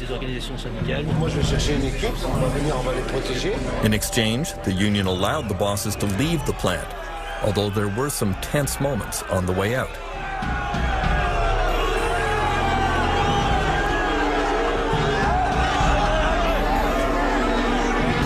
Pierre Picaretta tried to claim victory. Je pense que le message est passé et je crois que rapidement, dans les jours qui vont suivre, ça va lâcher fortement. The Caterpillar bosses who were kidnapped decided to keep silent about their ordeal. But many bosses in France realized they could soon end up in a similar predicament. On pourrait qu'avoir la réunion à 7h30. Est-ce que ça vous irait? One of them was Marcus Carriou, the human resources manager for a U.S. car parts company called Molex. He was sent into the town of Villemur, near Toulouse, to close a Molex factory that had operated here for many years. The workers were furious, and very quickly their anger focused on Carriou. Along with nasty graffiti, Carriou says he became the target of email threats. You know, when you read about some extremists, you know, saying that people like me should be exterminated, you know, so it's, I think it's shocking to see that. The town of Villemur would be hard hit by the closure of the Molex plant, which represents 20% of its tax revenues. The local parish priest, Philippe Bachet, led the community support effort for the Molex workers. Et tous ceux qui se sont mobilisés doivent continuer à l'être pour que notre ville ne devienne pas un désert industriel. On the morning of April 20th, 2009 in Vilnius, Marcus Carriou was consulting a security company about how to act in case he should be kidnapped. Ironically, that afternoon, union leader Denis Paris showed up and placed him in captivity. Et on veut 100 millions d'euros aussi pour préjudice. Et on lui a dit, écoutez, maintenant vous allez nous donner les explications et on va vous garder avec nous pour que vous nous donniez toutes les informations pourquoi vous avez fait ça. Within 1 hour, there were media all over the plant. I felt like an animal in a cage. The people there, they offered some food. They offered us some mattresses as well so that we could comfortably sleep in this office. The mattress was absolutely dirty, so I was in touch with our security advisor. He said, well, in 1 out of 2 cases they spit in the sandwiches, so I didn't want to touch that. After 26 hours, Marcus Carriou and his colleague Colin Kolbach were released from captivity. Oui, je suis fatigué, soulagé de partir. Even as they left, they felt threatened. You could see from people shouting and screaming that there was extremely heavy aggression there. My colleague, she came out and she was in tears afterwards because she didn't expect, she had been working quite a couple of years with these people to react like this. In the end, the Molex company paid some extra compensation to the laid-off workers, but did not back down from closing the plant. The rage against Marcus Carriou only increased, to the point that he travels with bodyguards as he conducts final negotiations. Carriou complained that he was treated like a monkey in a zoo, but union leader Paris openly threatens him with much worse. Il n'est pas encore reparti, Carriou, s'il faut arriver à le séquestrer. Mais là, je parle de séquestration et le traiter comme un singe, on va y arriver. C'est fort possible que ça arrive aussi, d'ici la fin. Mais bon, il verra la différence du traitement qu'il a eu et du traitement qu'il va avoir. Finance Minister Christine Lagarde has to walk a fine line about union militancy in France. She denounces violence and she knows that foreign companies don't like the turbulent atmosphere here. On the other hand, she points out that the people who have paid the greatest price for the global financial collapse are workers. Les actionnaires vont s'en sortir. Les cours de bourse remontent. En revanche, ceux qui souffrent, ce sont évidemment les effectifs des entreprises, puisqu'il y a des menaces de restructuration, puisqu'il y a des licenciements, puisqu'il y a des gens qui perdent leur job. Many in France believe that workers' fundamental rights have been violated in the wake of the financial crisis, and that workers here need to fight back. Les événements nous invitent à prendre position et à soutenir les causes justes. Father Philippe Bachet says that French workers give an example to the world by defining employment as an essential human right. Ce sont des gens qui n'acceptent pas facilement ce qu'on leur propose, ce qu'on leur fait faire. Et donc ils se raidissent et ils défendent à la fois leurs droits, c'est normal, ils essayent de défendre aussi leur travail. Et le travail, c'est aussi très important pour l'homme. L'homme a besoin de travailler.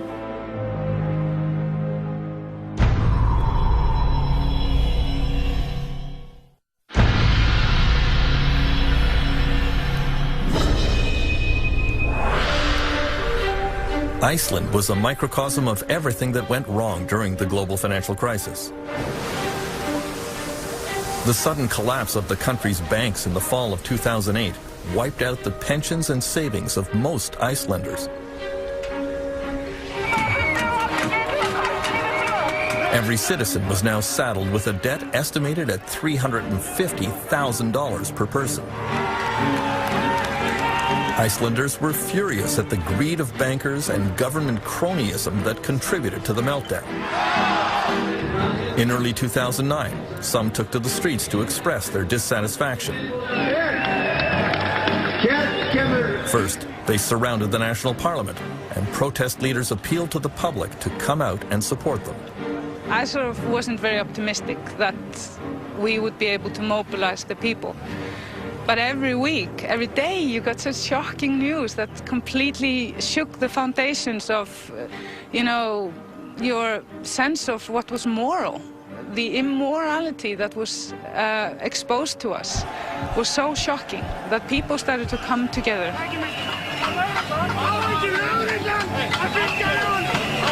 The Reykjavik police moved into position to protect the parliament.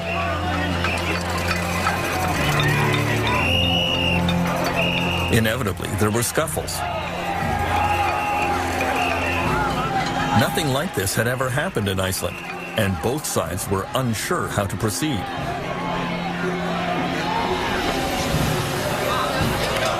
On January 21st, the anger focused on Icelandic Prime Minister Geir Haarde. His car was surrounded and pelted with eggs and garbage. He was shaken by the incident, especially because it came shortly after a difficult visit to his doctor. When people were attacking my car, I had gotten the diagnosis the night before that I had cancer. So all of this in my memory is very, very vivid. I can understand why people were angry, particularly those who had lost money, who had lost their jobs. There was a crisis that nobody had really expected, of enormous proportions. Icelandic poet and singer Hordur Torfason was the main protest leader. I said to the people, we are all angry, but use your anger as a positive force. Don't destroy, don't use violence, don't attack people, don't go to the homes of the politicians, because that's private. We can never use anger to destroy.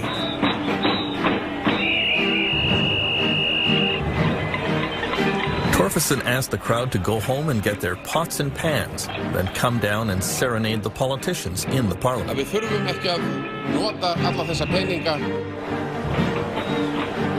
And it was new for Icelanders, ordinary people, to come out and do something sort of illegal, like not obeying police orders and so forth. And in the end, it almost became tribal. There were so many people with pots and pans and homemade drums, and there was this beating and the fires outside the parliament. In a sense, it was sort of the unbearable lightness of being, to be there, to experience this within the nation, and to see the joy and experience the joy when we finally got what we wanted. On January 23rd, Icelandic Prime Minister Geir Haarde addressed his countrymen on national television and announced that he was resigning due to illness. Og velja sér nýjan formann sem leiða mun flokkinn í næstu kosningum. Takk fyrir. His governing coalition fell apart. National elections were called. The new government in Iceland was left to clean up the incredible mess left by the bankers and politicians who preceded them. Og í dag yfirgefur nýfrjálshyggjan Steingrímur Sigfússon became the new finance minister. Obviously, the international crises are hitting a lot of countries, but in Iceland it's probably more painful than almost anywhere else, because things were taking to such extremes in Iceland. This neoliberal privatization experiment that was driven forward by greed and bad practices in business had a terrible ending, and now we are paying the price. And like usually, it's not the people that caused the problem that have to tidy up afterwards. Many Icelanders feel they are living in the ruins of a collapsed society. Every night, Reykjavik police see the symptoms, like an upswing in domestic violence. Here a woman has called for help because her estranged husband has broken into her house and grabbed her baby in a fit of drunken desperation.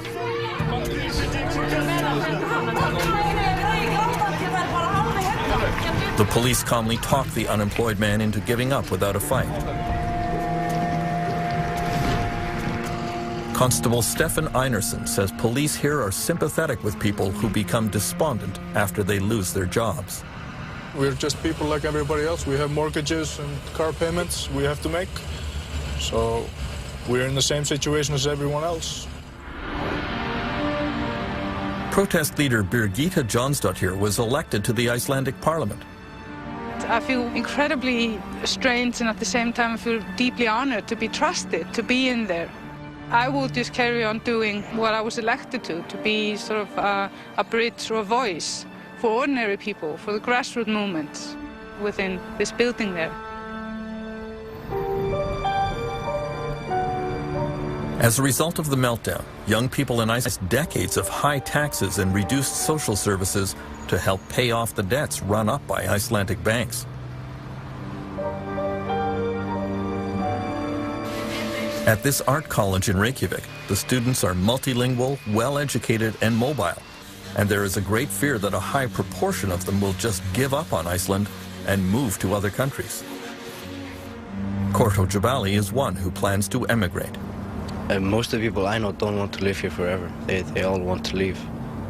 Like everyone. I don't know one single person my age that really wants to stay in Iceland.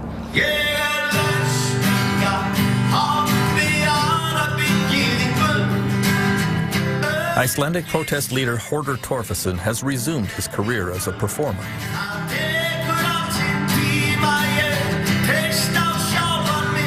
He realizes that many of his countrymen are demoralized and that many young people want to leave.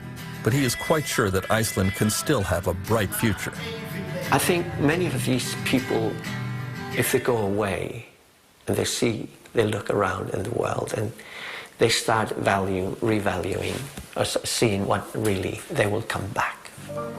I travel the world, I've seen so many things that's I think this society is a very good one, and we have the opportunity to build it up. And I see signs of this beginning. People are really standing together and helping each other.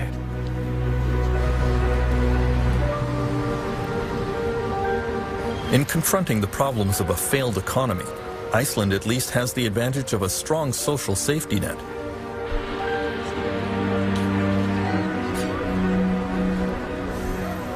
The situation is much more difficult in what is being called the Western world's most surprising failed state, California.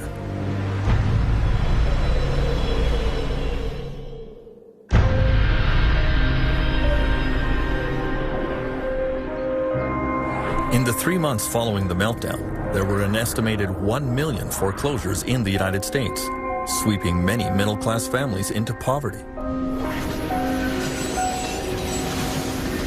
Tent cities began springing up across the country as the homeless desperately searched for somewhere to spend the night. This one suddenly appeared in a field in Sacramento, California, the capital of a state that was long considered America's richest. It was reminiscent of the tent cities that appeared in this area during the Great Depression of the 1930s. In those days, they were called Hoovervilles, after then U.S. President Herbert Hoover.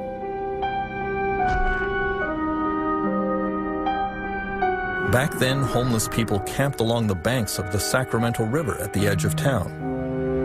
And again today, the homeless have pitched their tents in the exact same spot. It is a dangerous place because the river can suddenly overflow its banks and flood the area. Bill Diola says they have tried to camp in safer places in Sacramento, but were chased away. The camping law states that if you're inside the city limits, you cannot pitch a tent for more than 24 hours, can't camp in one spot for more than 24 hours, even with written permission from the property owner. I'm 2 months homeless. This is all new to me. These guys lead me the way. Municipal officials in Sacramento quickly ordered the big tent cities dispersed and did everything in their power to drive the homeless out of their jurisdiction. Many were arrested or fined.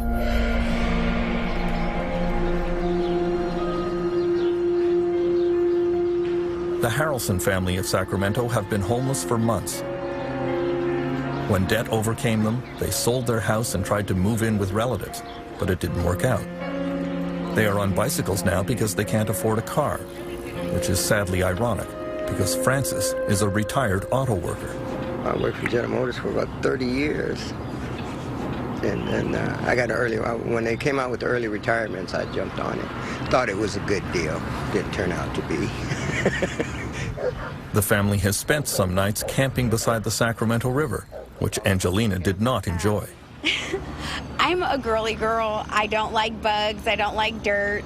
And it gets really cold at night. And then being dark outside and knowing that there's critters around like skunks or raccoons terrifies me.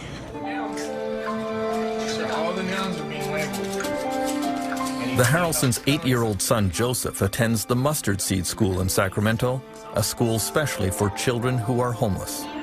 We do recess and we go in and we eat breakfast there and we do a journal and DOL. And after the afternoon we do math or science, just fun stuff to do.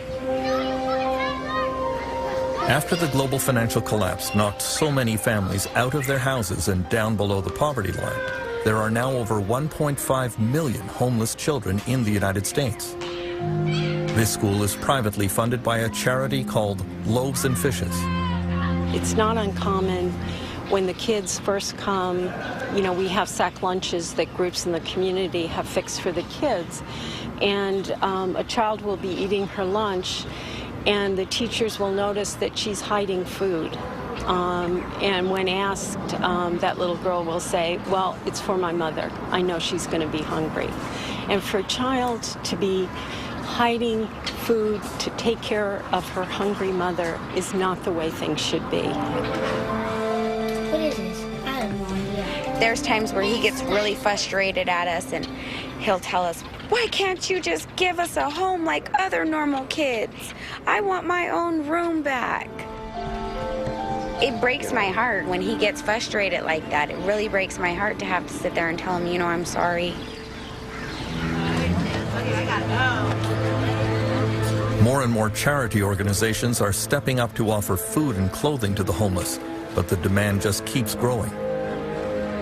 Almost 2 years after the meltdown, unemployment and homelessness in California is still getting worse, not better. There are over 100,000 homeless military veterans in the United States, the greatest collection of them in the Los Angeles area. Many of them suffer from post-traumatic stress and other mental illnesses. One of them recently crawled into a dumpster in Santa Monica and burned himself alive. The LA County Jail now houses the greatest collection of mentally ill people in the country. The government here simply can't provide any other facilities or treatment for them. Please welcome the 38th Governor of the state of California, Governor Arnold Schwarzenegger recently announced a new range of budget cuts, which will certainly make the situation even worse. But he remains optimistic. The power of California's innovators and entrepreneurs is still strong. We are still the shining city on the hill. I don't consider it by any means a failed state.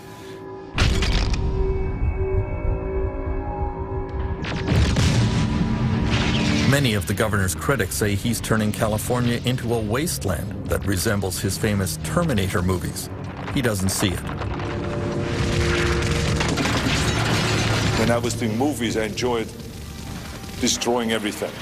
I mean, I loved blowing up buildings and loved destroying cars and wiping out people and all those kind of things. So by the time the landscape was there, it was just everything was burning and everything was a wreck. But now when you turn on the news, you see the same thing when they talk about the economy. But the reality of it is it's not that bad. It is bad. We did go down with the economy, but we're going to be okay in California. This debate is turning into a bit of a family feud for Republican Governor Schwarzenegger. He's married to Maria Shriver, whose family has long been associated with the Democratic Party. His brother-in-law, Bobby Shriver, is now the mayor of Santa Monica. He thinks California is a failed state. The optimistic side of the argument is the state's failed. Something radical needs to happen. The non-optimistic side, to me anyway, is look, everything's going to be okay. when in fact, it's not okay now, it's getting worse, and it could get a lot worse. If you're a disabled senior at home and someone comes and gives you your food and cleans your diaper once a day, that person's about to be fired. You're going to have to move out of your apartment into a nursing home where you don't know anybody in order to save $15 a day in California. The most creative, smartest group of people in America. Can't figure out how to finance that. That's a failed situation.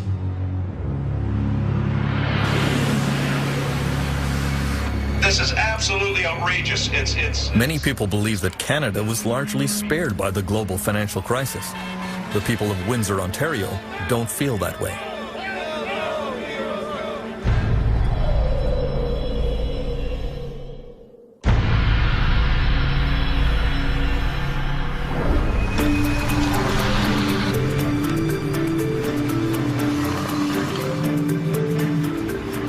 In the spring of 2010, the residents of Windsor, Ontario come to a picnic to say goodbye to the General Motors Corporation. It's a bittersweet occasion. The company is bringing its 90-year history in this city to an end with the closure of its last plant here. The last 500 GM workers in Windsor are losing their jobs and joining the list of workers around the world who have been hurt by the meltdown. The auto industry has been among the worst hit.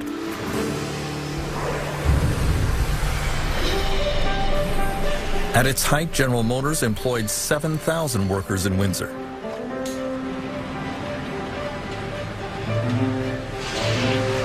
But today, GM says there is just not enough work to keep this transmission plant open. As 49-year-old Ray Simard spends his last days on the assembly line, he has fond memories of the day he walked in the door in 1981. As a child, I visited the plant. As a young boy, I always said, I'm going to work at General Motors. And I got the job, and I was ecstatic. It's a beautiful thing, working for the biggest corporation in the world. Many of these auto workers started young and followed the same path as their fathers and grandfathers. Many assumed they had jobs for life and don't really know how to do anything else. It came as a total shock when GM advised them in May 2008 that this plant would be closing for good. It's a sad day. When I started, people left a job for me so that I could retire.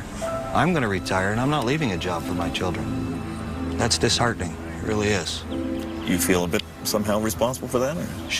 Sure. We all do. We all have to take responsibility for that. At the height of the financial crisis, it looked as if General Motors would not be the only major casualty in the automobile sector.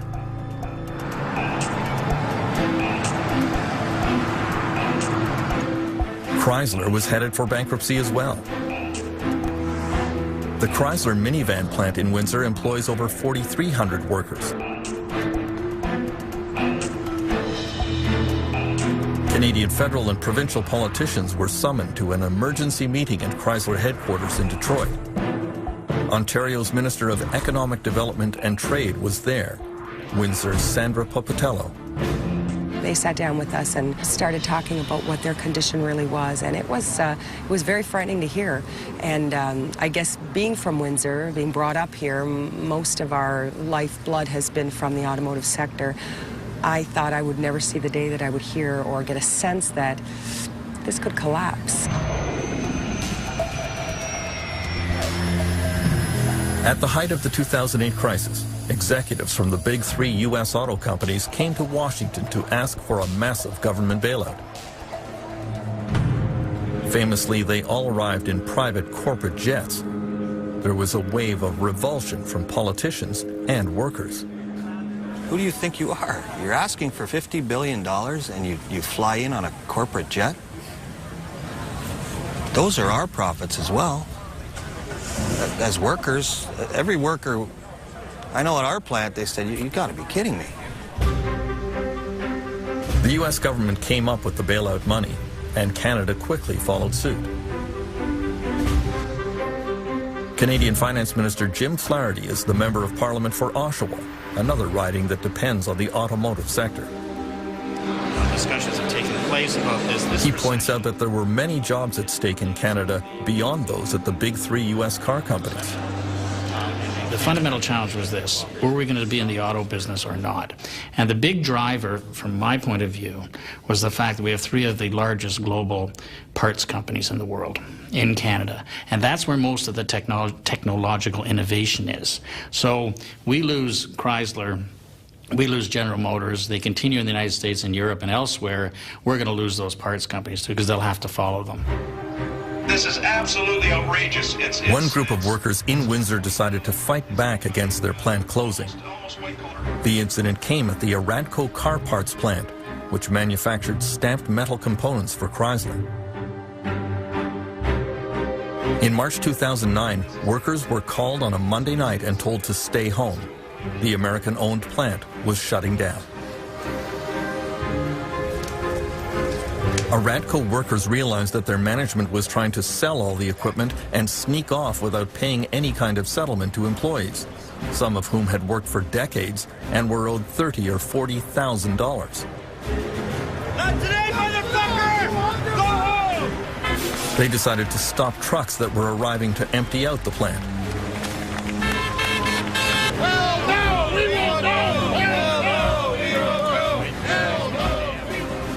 Then, when management still refused to negotiate with them, the workers occupied the plant. Isn't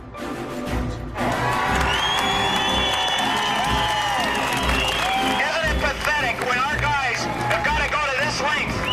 We got to stand in a building and take over a building to get our point across. Among the union leaders standing on the roof was Jerry Farnham.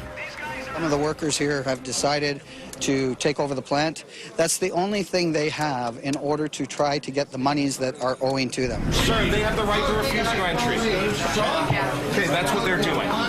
The battle moved on to a downtown hotel where Aradco's parent company was trying to hold an auction to sell off the equipment inside the plant. Keep going, follow my road, guys. The workers were able to mobilize to disrupt the proceedings. There were a few tense moments until the police finally intervened. I assure you and I guarantee you that there will be no auction today. That's my promise.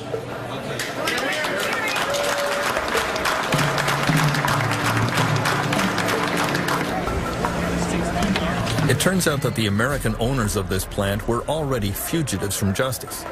Aradco was operated by a California company called Catalina. The company website, now defunct, shows the name Gregory Willis as chief executive officer. This Michigan document shows that a few weeks before the plant was closed, Catalina's owners took the precaution of officially dissolving the company. The same owners had played the same game in 2006 in France. There as well, the plant was closed, the workers occupied it, but in France the owners were tried and convicted of breaking French law. In Windsor, union leader Jerry Farnham says that Canada has similar laws, but they are not enforced. Our government doesn't have the balls to step up to the plate and go after what's rightfully owed to the workers. And the reality of the day, this part here really pisses me off because of the fact that the government has laws in place, but they're not being enacted on at all. These guys are heroes. In the end, Chrysler stepped in and paid the workers about a quarter of what they were owed, and so the Aradco occupation ended. Unfortunately, only a handful of them have been able to find work in other plants. This is a nice truck, eh? Did you see For that? Ray Samard, forcibly retired from GM at age 49, the future looks a little scary.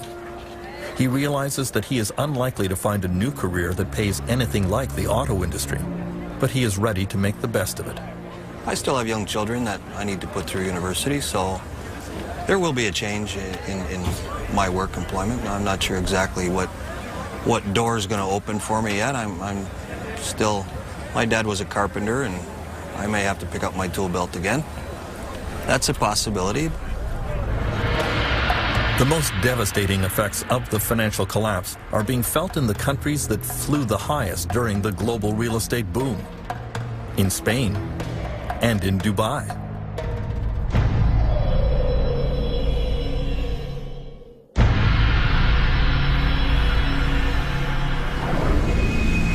Most workers around the world had little way to fight back against the effects of the meltdown. During the boom years, Spain was called the miracle of Europe. No more. At 6 a.m. every morning at the Plaza Elliptica in Madrid, immigrant workers from many countries line up and hope to be picked for a day's work by small contractors who drive by. With unemployment at 20%, they were the first to lose their jobs. The Spanish government recently offered to pay immigrants to go back to where they are from. Few took up the offer. Suleiman from Mali says he will hold on here in hopes that things will improve. But he sees no evidence that will happen.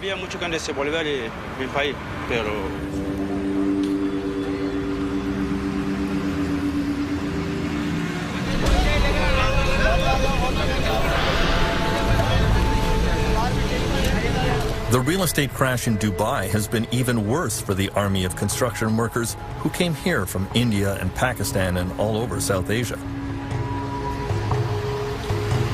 They are paid on average $3 a day.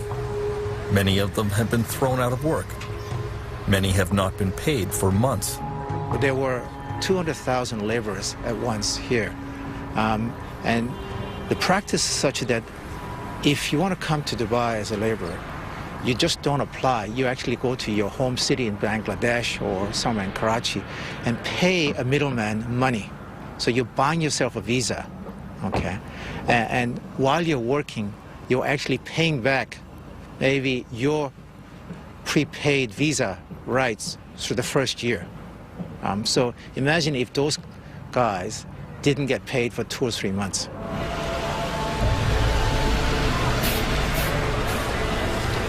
Some of these workers went on strike demanding back pay.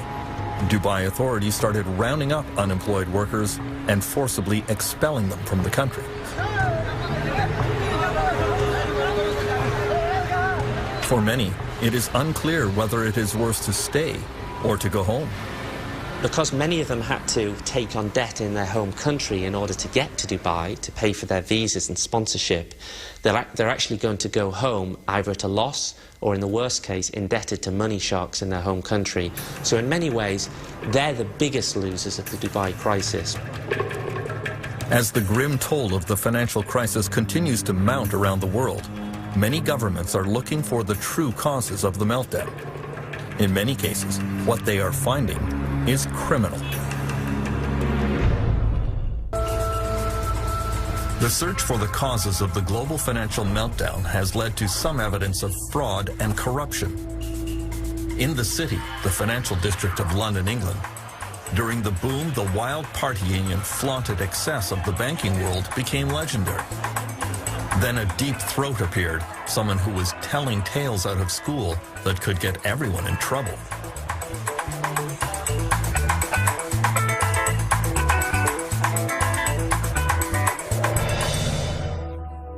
City Boy was an anonymous column that appeared in a small local newspaper and soon attracted a wide following. Eventually, City Boy was revealed to be the 35-year-old extremely successful investment banker, Geraint Anderson. I would focus on false rumors, I'd focus on drugs and strip joints, sexism, racism. I would tend to focus on the less salubrious sides of the city because I wanted people to, well, I suppose those are the things that were causing me stress and grief and making me feel rather dubious about my job, and so I wanted to just really go into the confessional and tell everyone about it. City Boy's revelations included what he saw as widespread immoral and even criminal behavior in London's financial world. He says traders would regularly conspire to circulate false rumors about a company in order to drive its stock price up or down, depending on the bets they had placed. He says that every day traders were feeding each other inside information that would allow them to illegally profit from deals. And that mentality was all pervasive. Insider trading, the spreading of false rumors, was becoming more and more prevalent. It was basically genuinely a Wild West casino. It was a get-rich-quick, the good times are going to stop rolling at any minute. We've got to make our money. And I found it quite disgusting in a way. I had a very religious background. My grandparents are missionaries. My father was a Labour MP. I was a hippie. What the hell was I doing in this world? The low-level fraud revealed in Britain was nothing compared to the behavior discovered at senior corporate levels in America.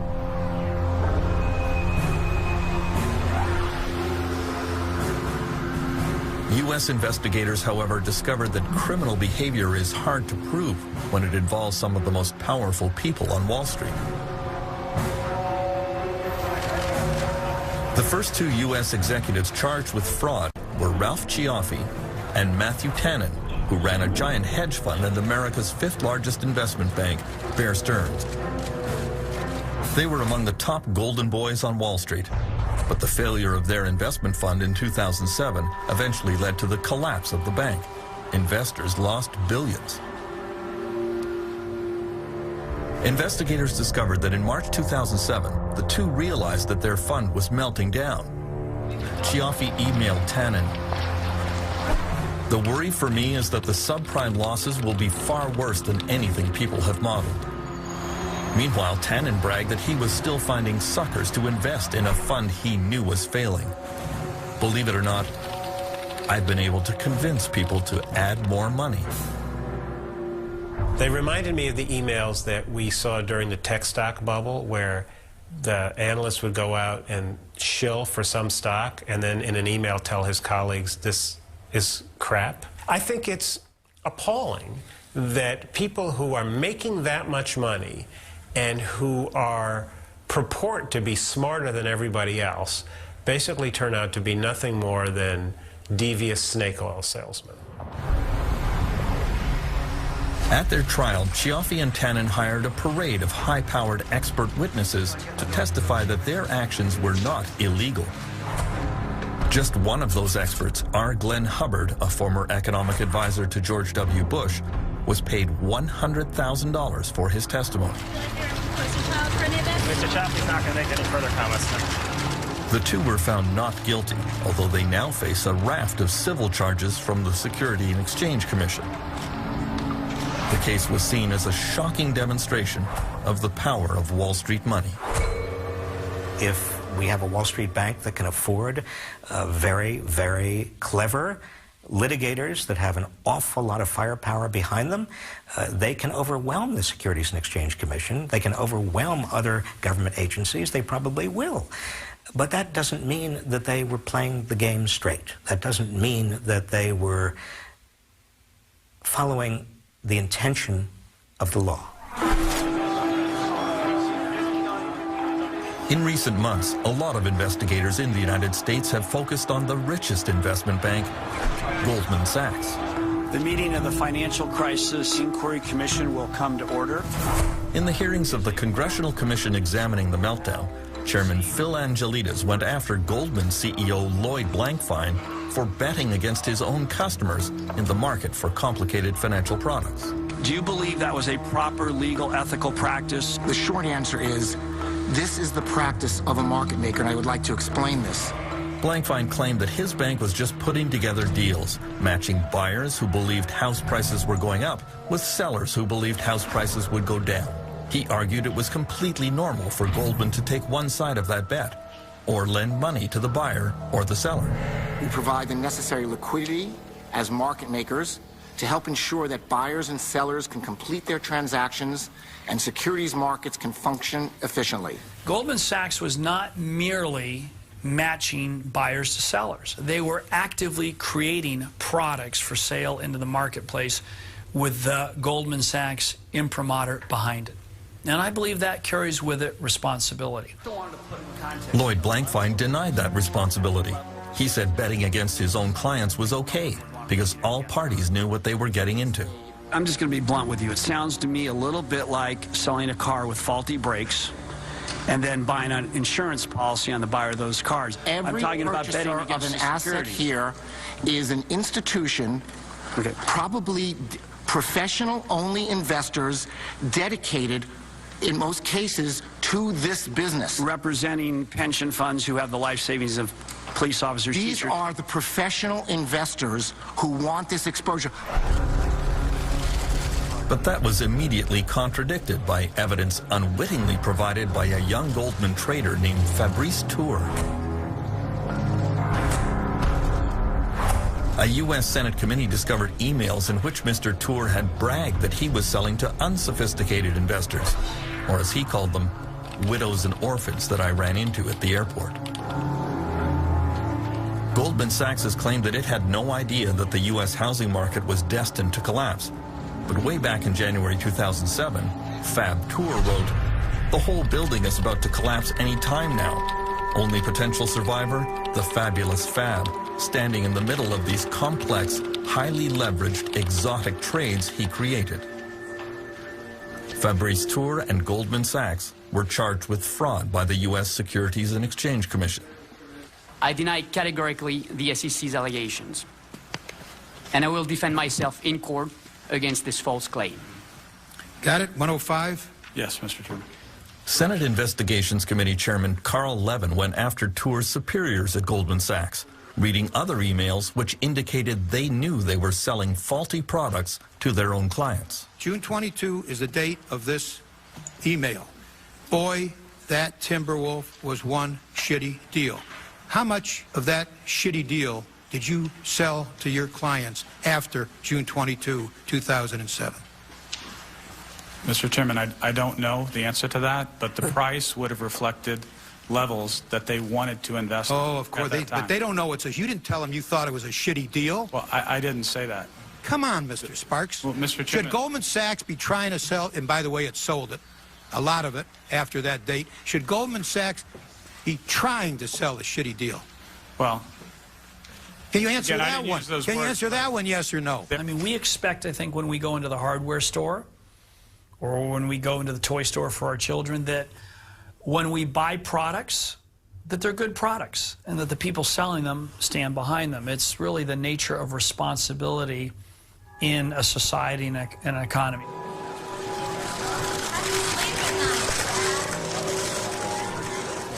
Goldman Sachs eventually settled its fraud case by paying an unprecedented $550 million fine. But several members of the U.S. Congress sent this letter to the Department of Justice, officially requesting a criminal investigation of Goldman and its senior executives. One of the reasons I'm interested in criminal proceedings is because you can go after their bank accounts. You can actually pry open, claw open their accounts, their personal accounts, their 7 homes, their limousines, their yachts. You can go after, I'm looking for justice for the American people and how we're going to get the money back that our people are owed. Only 2 days after Goldman Sachs was charged with fraud, Chairman Lloyd Blankfein authorized a $5.5 billion package of new bonuses for his executives. That was somewhat galling to members of Congress who had seen the company benefit to the tune of several $100 billion from the U.S. government bailout. Goldman Sachs was not a normal bank. It was a speculator in the market. How would it be if you went to Las Vegas and you gambled all your money away? And then at the very end you said, oh my goodness, my bad behavior should be rewarded, right? And you get the government of the United States to pay for your losses in Las Vegas. That's a great deal. That's what he did. And they not only took their losses and gave them to someone else, they paid themselves bonuses for doing it.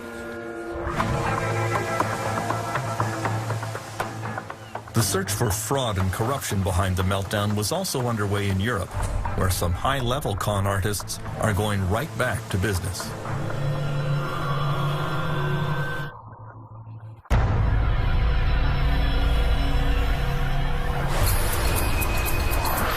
In the boom years, Spain was widely referred to as the miracle of Europe.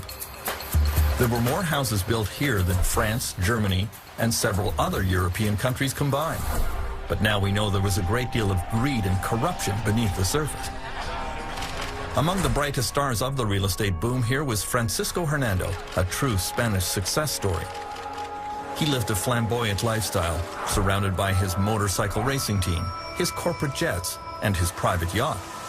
Not just any yacht, but a 236 feet long, costing $80 million, the biggest, most expensive yacht in Spain.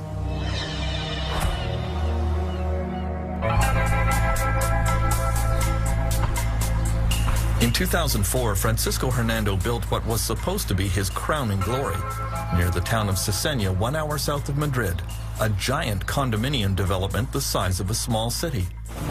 There were 89 buildings containing 13,000 apartments. The project was approved in record time. His town would bear his personal imprint, a community garden named after his wife, Maria Odena. And near the entrance, a 20-foot statue of his parents. He hecho la fiesta para mí, para los que me han comprado los pisos, los que han confiado en mí. At the gala unveiling of the project, Hernando was treated like a rock star by the Spanish media. Then a young reporter started to examine the story more closely. Everyone was saying, wow, that's great, that's wonderful, he's a self-made man. The problem is, when you dig deeper into the story, you discover that the project was approved in record time with no provision for things like water, roads, health facilities, all things that should be provided for families living there. It wasn't normal to see it approved with all these shortcomings. Alejandro Ramon soon discovered that the Cesena project had been arranged with massive bribes to the mayor of the nearby town. The mayor was arrested. Journalists investigating Francisco Hernando's previous projects found a similar trail of corruption and bribery.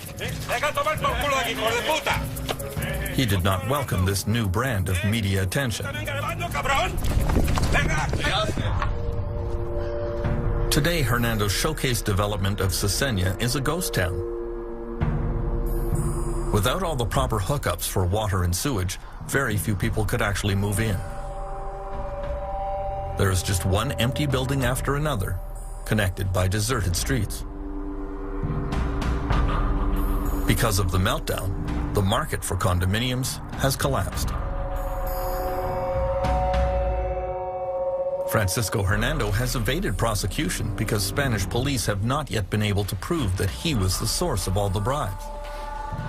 In a fit of pique, he announced that he's taking his business out of Spain and moving to Equatorial Guinea, where he is already involved in another scandal. We've seen this guy do the same thing over and over now in different countries. I don't know if this guy knows how to do it any other way. Maybe that's just how he does things. Over the last 2 years, criminal investigations in Spain have resulted in dozens of arrests. In the city of Marbella, almost the entire town council stands accused of accepting bribes from real estate developers. Because of the meltdown, 2/3 of Spanish municipalities are now facing bankruptcy. The crash has been even more spectacular in a bigger real estate boomtown.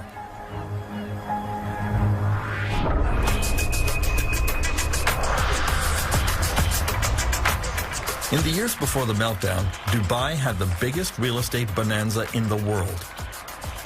Then the market here tumbled, losing 50% of its value, leaving Dubai virtually insolvent. You would think that would upset Dubai's supreme leader, Sheikh Mohammed bin Rashid Al Maktoum, but apparently not. In January 2010, Sheikh Mohammed threw this massive party to mark the opening of the world's tallest building, the Burj Khalifa.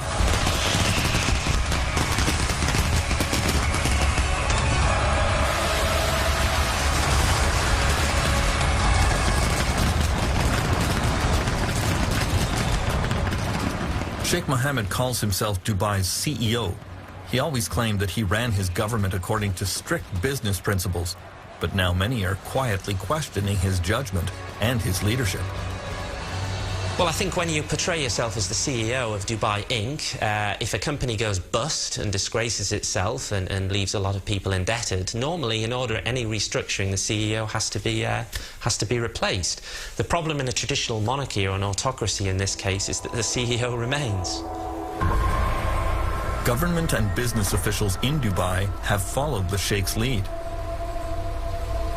At the top of the Burj Tower on the day it opened, excited that all of you are the first group of people to actually come to the Burj at the top. Dubai's leading developer tried to portray the Dubai real estate crash as a good thing. Maybe values are changing, and that's good because the city at one point got to be too expensive. So I think that's good for the customers and that's good for the city. Moving through Dubai, you encounter a lot of evidence that things are not quite as rosy as the leadership pretends. This brand new $8 billion transit system was built by Japanese companies, but now the Dubai government can't pay for it. The Japanese are being offered a few cents on the dollar over a period of many years.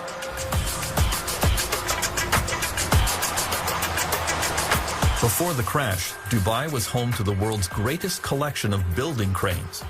But now the construction sites have ground to a virtual halt.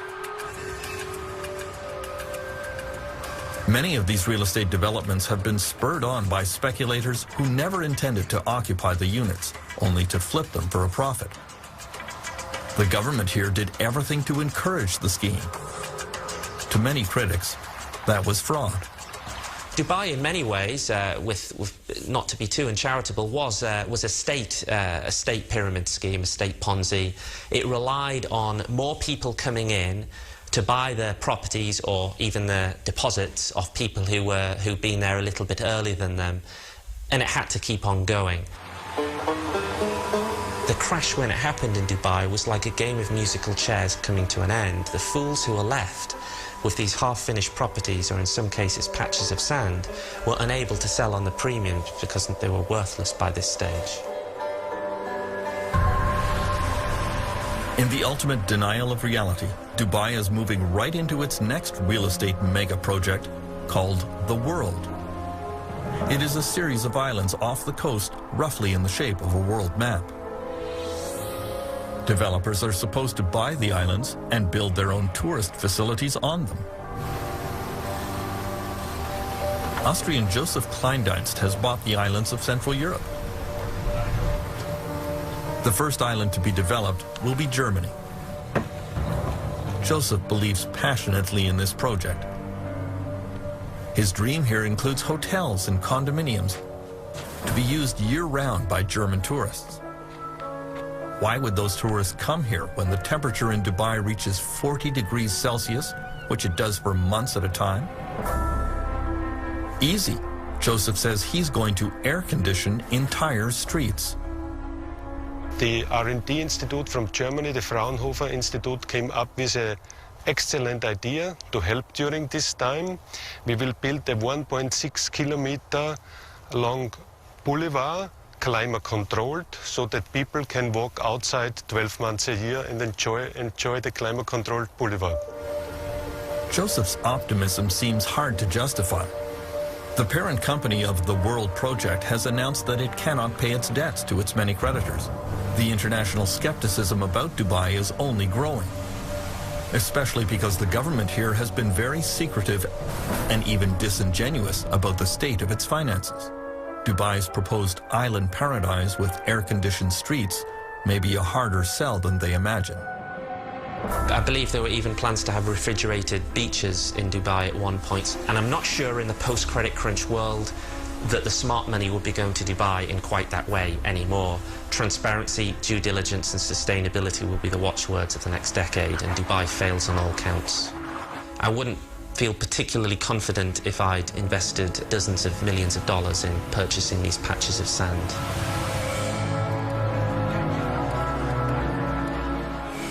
While Sheikh Mohammed tries to pretend that the meltdown never happened, other world leaders are trying to get to the root of the problem.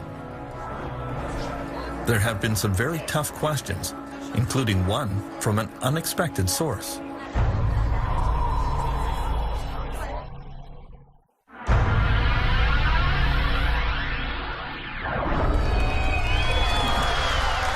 Queen Elizabeth has lived through the Great Depression, World War, and numerous financial collapses, but she found the 2008 meltdown especially troubling. A few weeks after the crash, she decided to make her first ever visit to the London School of Economics.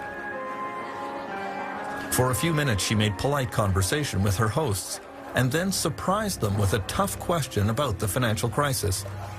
If they were all so smart, why did nobody notice it coming? The staff at the LSE were somewhat flummoxed by the question and eventually wrote to the Queen that it was a failure of imagination. Martin Wolf of the Financial Times of London, considered one of the foremost economic minds in Britain, has a more intriguing answer. You will never foresee these things because the system is ultimately just too complicated for anybody really to understand. The economy is an extremely complex adaptive system. In fact, I think it is the most complex system we know. It has the complexity of billions of people engaged, producing billions of products over time and space. And they are people, and because they're people, they are subject to all the emotions of human beings, both euphoria and panic and all the rest of it, collectively and individually. Such a system will generate very complicated phenomena, and it will often be very, very difficult to interpret them. The United States government is also searching for what went wrong. There is general agreement that it was a major failure of the U.S. regulatory system, starting with the SEC, the Securities and Exchange Commission. The SEC was asleep at the switch. The Federal Deposit Insurance Corporation, for much of the time, was asleep at the switch. The Treasury, for much of the time, was asleep at the switch. But the drowsiness was all induced by this very, very powerful opiate called market fundamentalism. The idea that markets were basically perfect. They could do no wrong, that investors were smart, that smart investors would make all the inquiries they needed to make, that information was relatively and easily available to everyone, that therefore there could not be any problem. In Britain, the government regulator is the Financial Services Authority, which didn't do much better. They seemed easily foiled by legions of avaricious young smart alecks. Basically, the attitude to politicians and regulators is hands off, we'll do our own thing. And of course, what we're trying to say there is, let us abuse a system that is open to abuse so we can make vast amounts of money, and please don't hassle us. The interesting thing is that when the good times are rolling, we say, hands off, don't regulate us, stop having any involvement with us. And then as soon as we get in trouble, we come cap in hand and saying, actually, can you sort us out? So it's a heads I win, tails you lose, or as many people in Britain have said, we privatise the profits of the banks to a select few, idiots like me, and we nationalise the losses to everyone, the idiots out there, the civilians. French Finance Minister Christine Lagarde is playing a key role in the search for effective new financial regulations.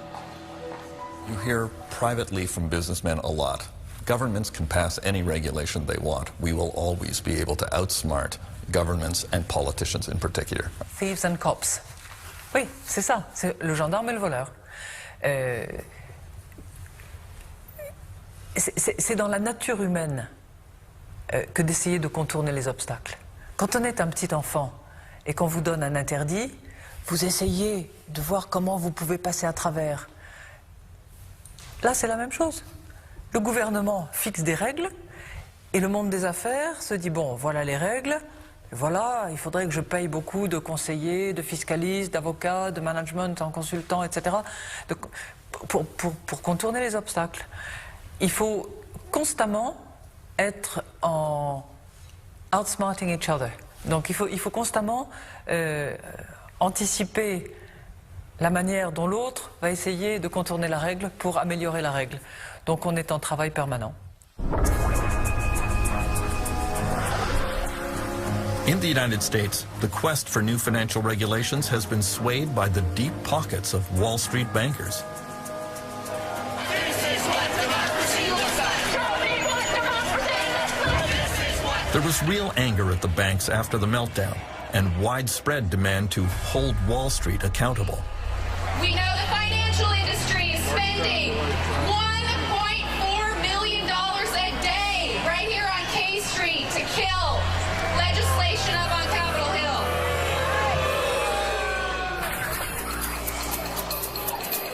Hill. Consider this. On Capitol Hill, Wall Street lobbyists outnumber elected politicians 5 to 1. The politicians are surrounded and outgunned. Somehow, though, Wall Street claims that it lost out in the financial reform package eventually signed into law by Barack Obama. I would be very skeptical of all Wall Street claims that they failed in terms of this new financial package. Certainly, they have an interest in making the public feel that they failed. And certainly members of Congress, Democrats and Republicans, have an interest in making the public feel that they were very tough on Wall Street. That certainly is the rhetoric. But look carefully under the surface. Look at these 1,500 pages. Look at how many loopholes are still there. Wall Street came out exceedingly well. They lost the rhetorical contest. They won the regulatory contest. The search for new international financial regulation is proving equally difficult. It is being led by Dominic Strauss-Kahn at the International Monetary Fund. He was a longtime French finance minister and is considered a leading candidate to be the next president of France. The crisis also shows that some very risky behavior in the financial sector may put at risk the whole system. And of course, it's in the nature of the banking system to take risks. That's why we have a banking system, that's fine. But there's a limit to the kind of risk that you may take, and if you make a profit, it's an individual profit, and if you have a losses, it's a collective loss. So putting in place different kind of regulation that avoid or that limit this appetite for risk is also part of what has to be done. And if we don't do anything of this, then of course means that we didn't learn anything from the crisis, and I can't imagine it will be the right attitude. The failure to agree on new international financial rules will allow big banks to play one country off another to see where they can find the most lax regulation. Many believe the competition between New York and London to be the financial capital of the world was a major contributing factor to the 2008 meltdown. Now, the real problem that we face going ahead is that this same kind of pressure, where is going to be the financial capital of the world, is going to come back once the crisis, memories of the crisis have faded. Certainly Frankfurt and Paris are going to be back into the race, but so are Tokyo, so is Singapore, and so is Shanghai, and so is Hong Kong. And what I think may well happen at some point is if Shanghai and Hong Kong combine, then you are really going to see a race to where's going to be the financial capital. And unless we have some kind of global oversight, it is going to be regulatory arbitrage. It is going to be a race to the bottom. Most of the G20 countries. Dominic Strauss-Kahn believes that a repeat of the 2008 global financial collapse is inevitable. I won't say it can't happen again. It will happen again. When? I don't know, 2 years, 5 years, 10 years, 20 years. But there's no reason to believe that we have the silver bullet that make it possible to avoid any kind of crisis in the global economy. The question is to try to, first, prevent, avoid as much as possible. And when we are unable to avoid the crisis, to have tools to mitigate the effect of the crisis. While politicians argued over regulations which might prevent the next global crisis, along came an explosion which made everyone think it was already here.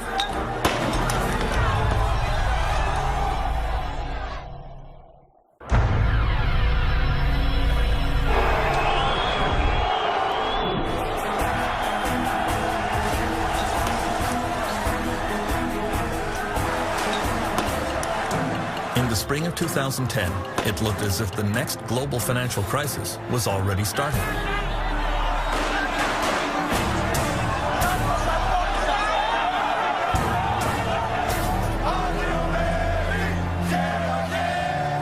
The government of Greece had sunk dangerously into debt and would no longer be able to pay its creditors.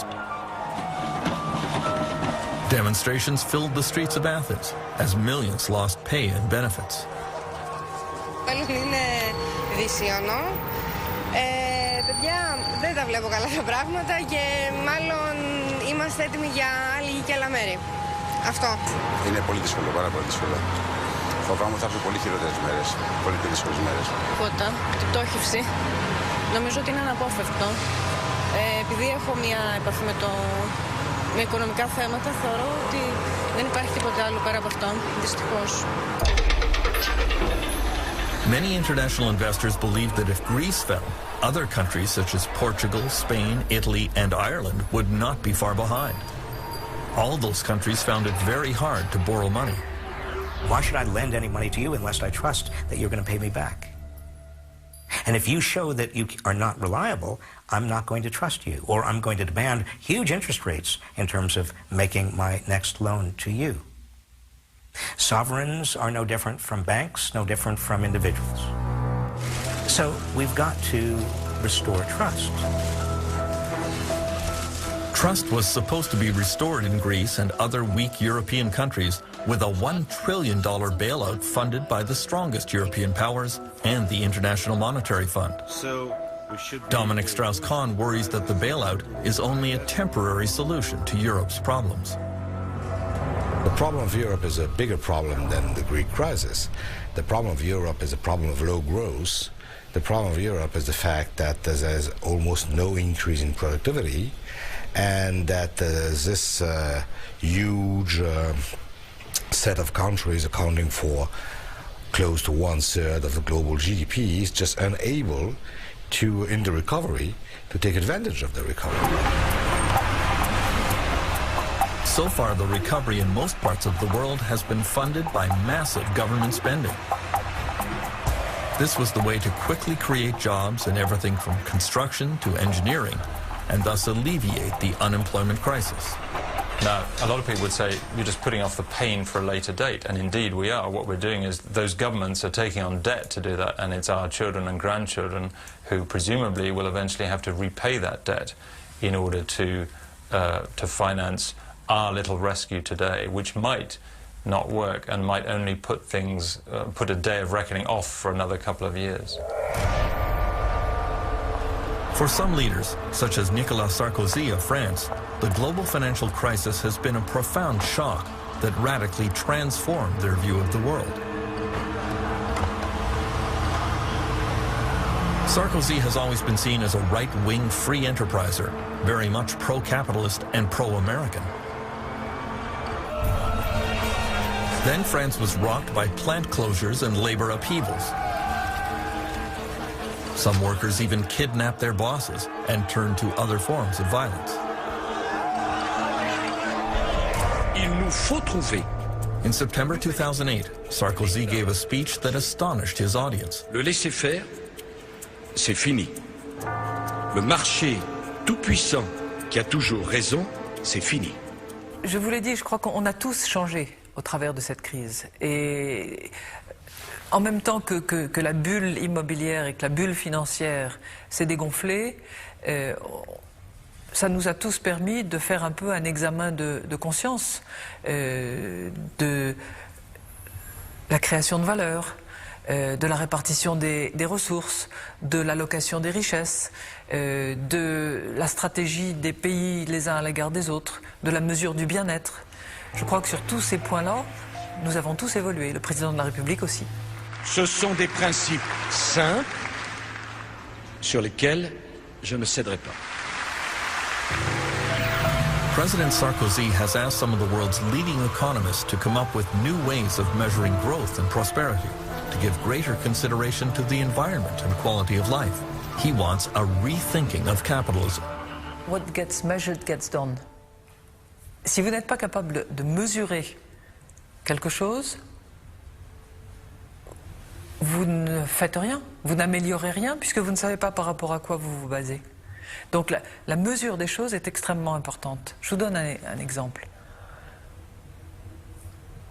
Si vous pensez que l'eau n'a aucun prix, vous laissez couler tous vos robinets, Ça n'a pas de prix. Et pourtant, ça a un coût. Vous consommez de l'eau. Donc il faut, pour chaque chose, pouvoir fournir une valeur, pouvoir fixer un prix. While many Western nations are rethinking capitalism, China is embracing it with a fervor that could prove dangerous.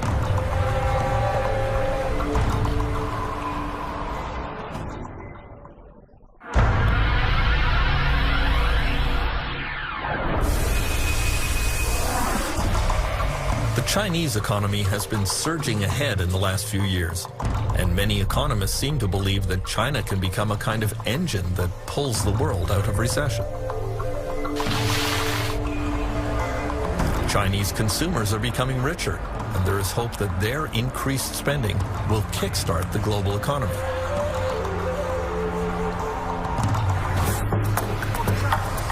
On the other hand, there is widespread concern that the next real estate bubble that will lead to the next global meltdown is already inflating here.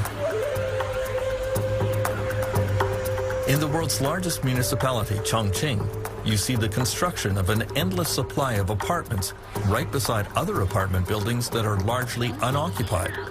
Scenes eerily familiar from the real estate bubble which preceded the 2008 meltdown in Dubai and elsewhere.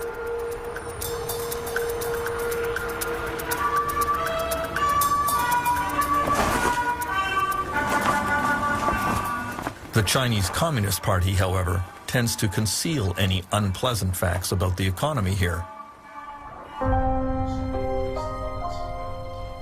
Professor Michael Pettis teaches in the business school at Beijing University. He says China watchers have to resort to odd measures to try to get at the truth about the real estate bubble. A friend of mine in Shanghai came up with a very interesting indirect way of measuring inventory in Shanghai. You know, a couple months ago we had an eclipse of the sun at 10 o'clock in the morning in China time, and it was a total eclipse in Shanghai. So his reasoning was at 10 o'clock in the morning you're supposed to be at work, so all the office lights should be on. And he just rode around the city checking out the office lights. And he said that that's not a very scientific measure, but it led him to feel that there was an awful lot of empty office space. Now there has been a more scientific study in which electricity consumption was closely measured in new office buildings and condominiums. The study confirms an enormous glut of unused office space and estimates that there are 65 million empty apartments in China, all evidence of a very dangerous real estate bubble.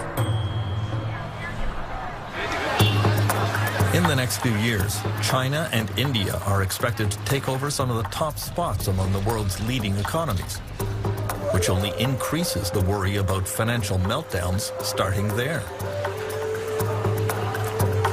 If we're affected by a slowdown in the United States, if we're affected by a slowdown in Europe, what's going to happen when the two economies, 2.5 billion people, China and India, when there's a slowdown there?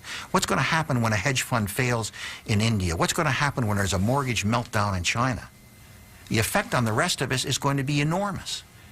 And the time to deal with those kinds of issues is now, before, in fact, it happens. Because if we don't ensure that Chinese banks are transparent, if we don't ensure that the Indian financial industry has a set of regulations that at least live to a minimal world standard, then we're going to be in a mess that's going to make today look like a picnic.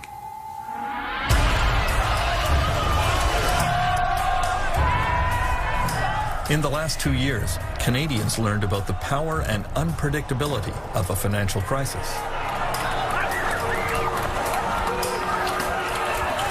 Canada has had only a small taste of the wrenching protests and disruption that became the hallmark of the financial collapse around the world. This was the first truly global economic meltdown, where the interconnectedness of the world economy exploded in ways that very few bankers and economists had foreseen. And very few politicians knew how to deal with. History has taught world leaders that major economic crises like the Great Depression go on for years. Just when you think it's over, along comes another relapse.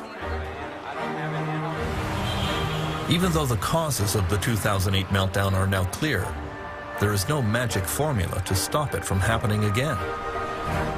The world has to start planning for the next crisis, even as we recognize that this one is not over yet.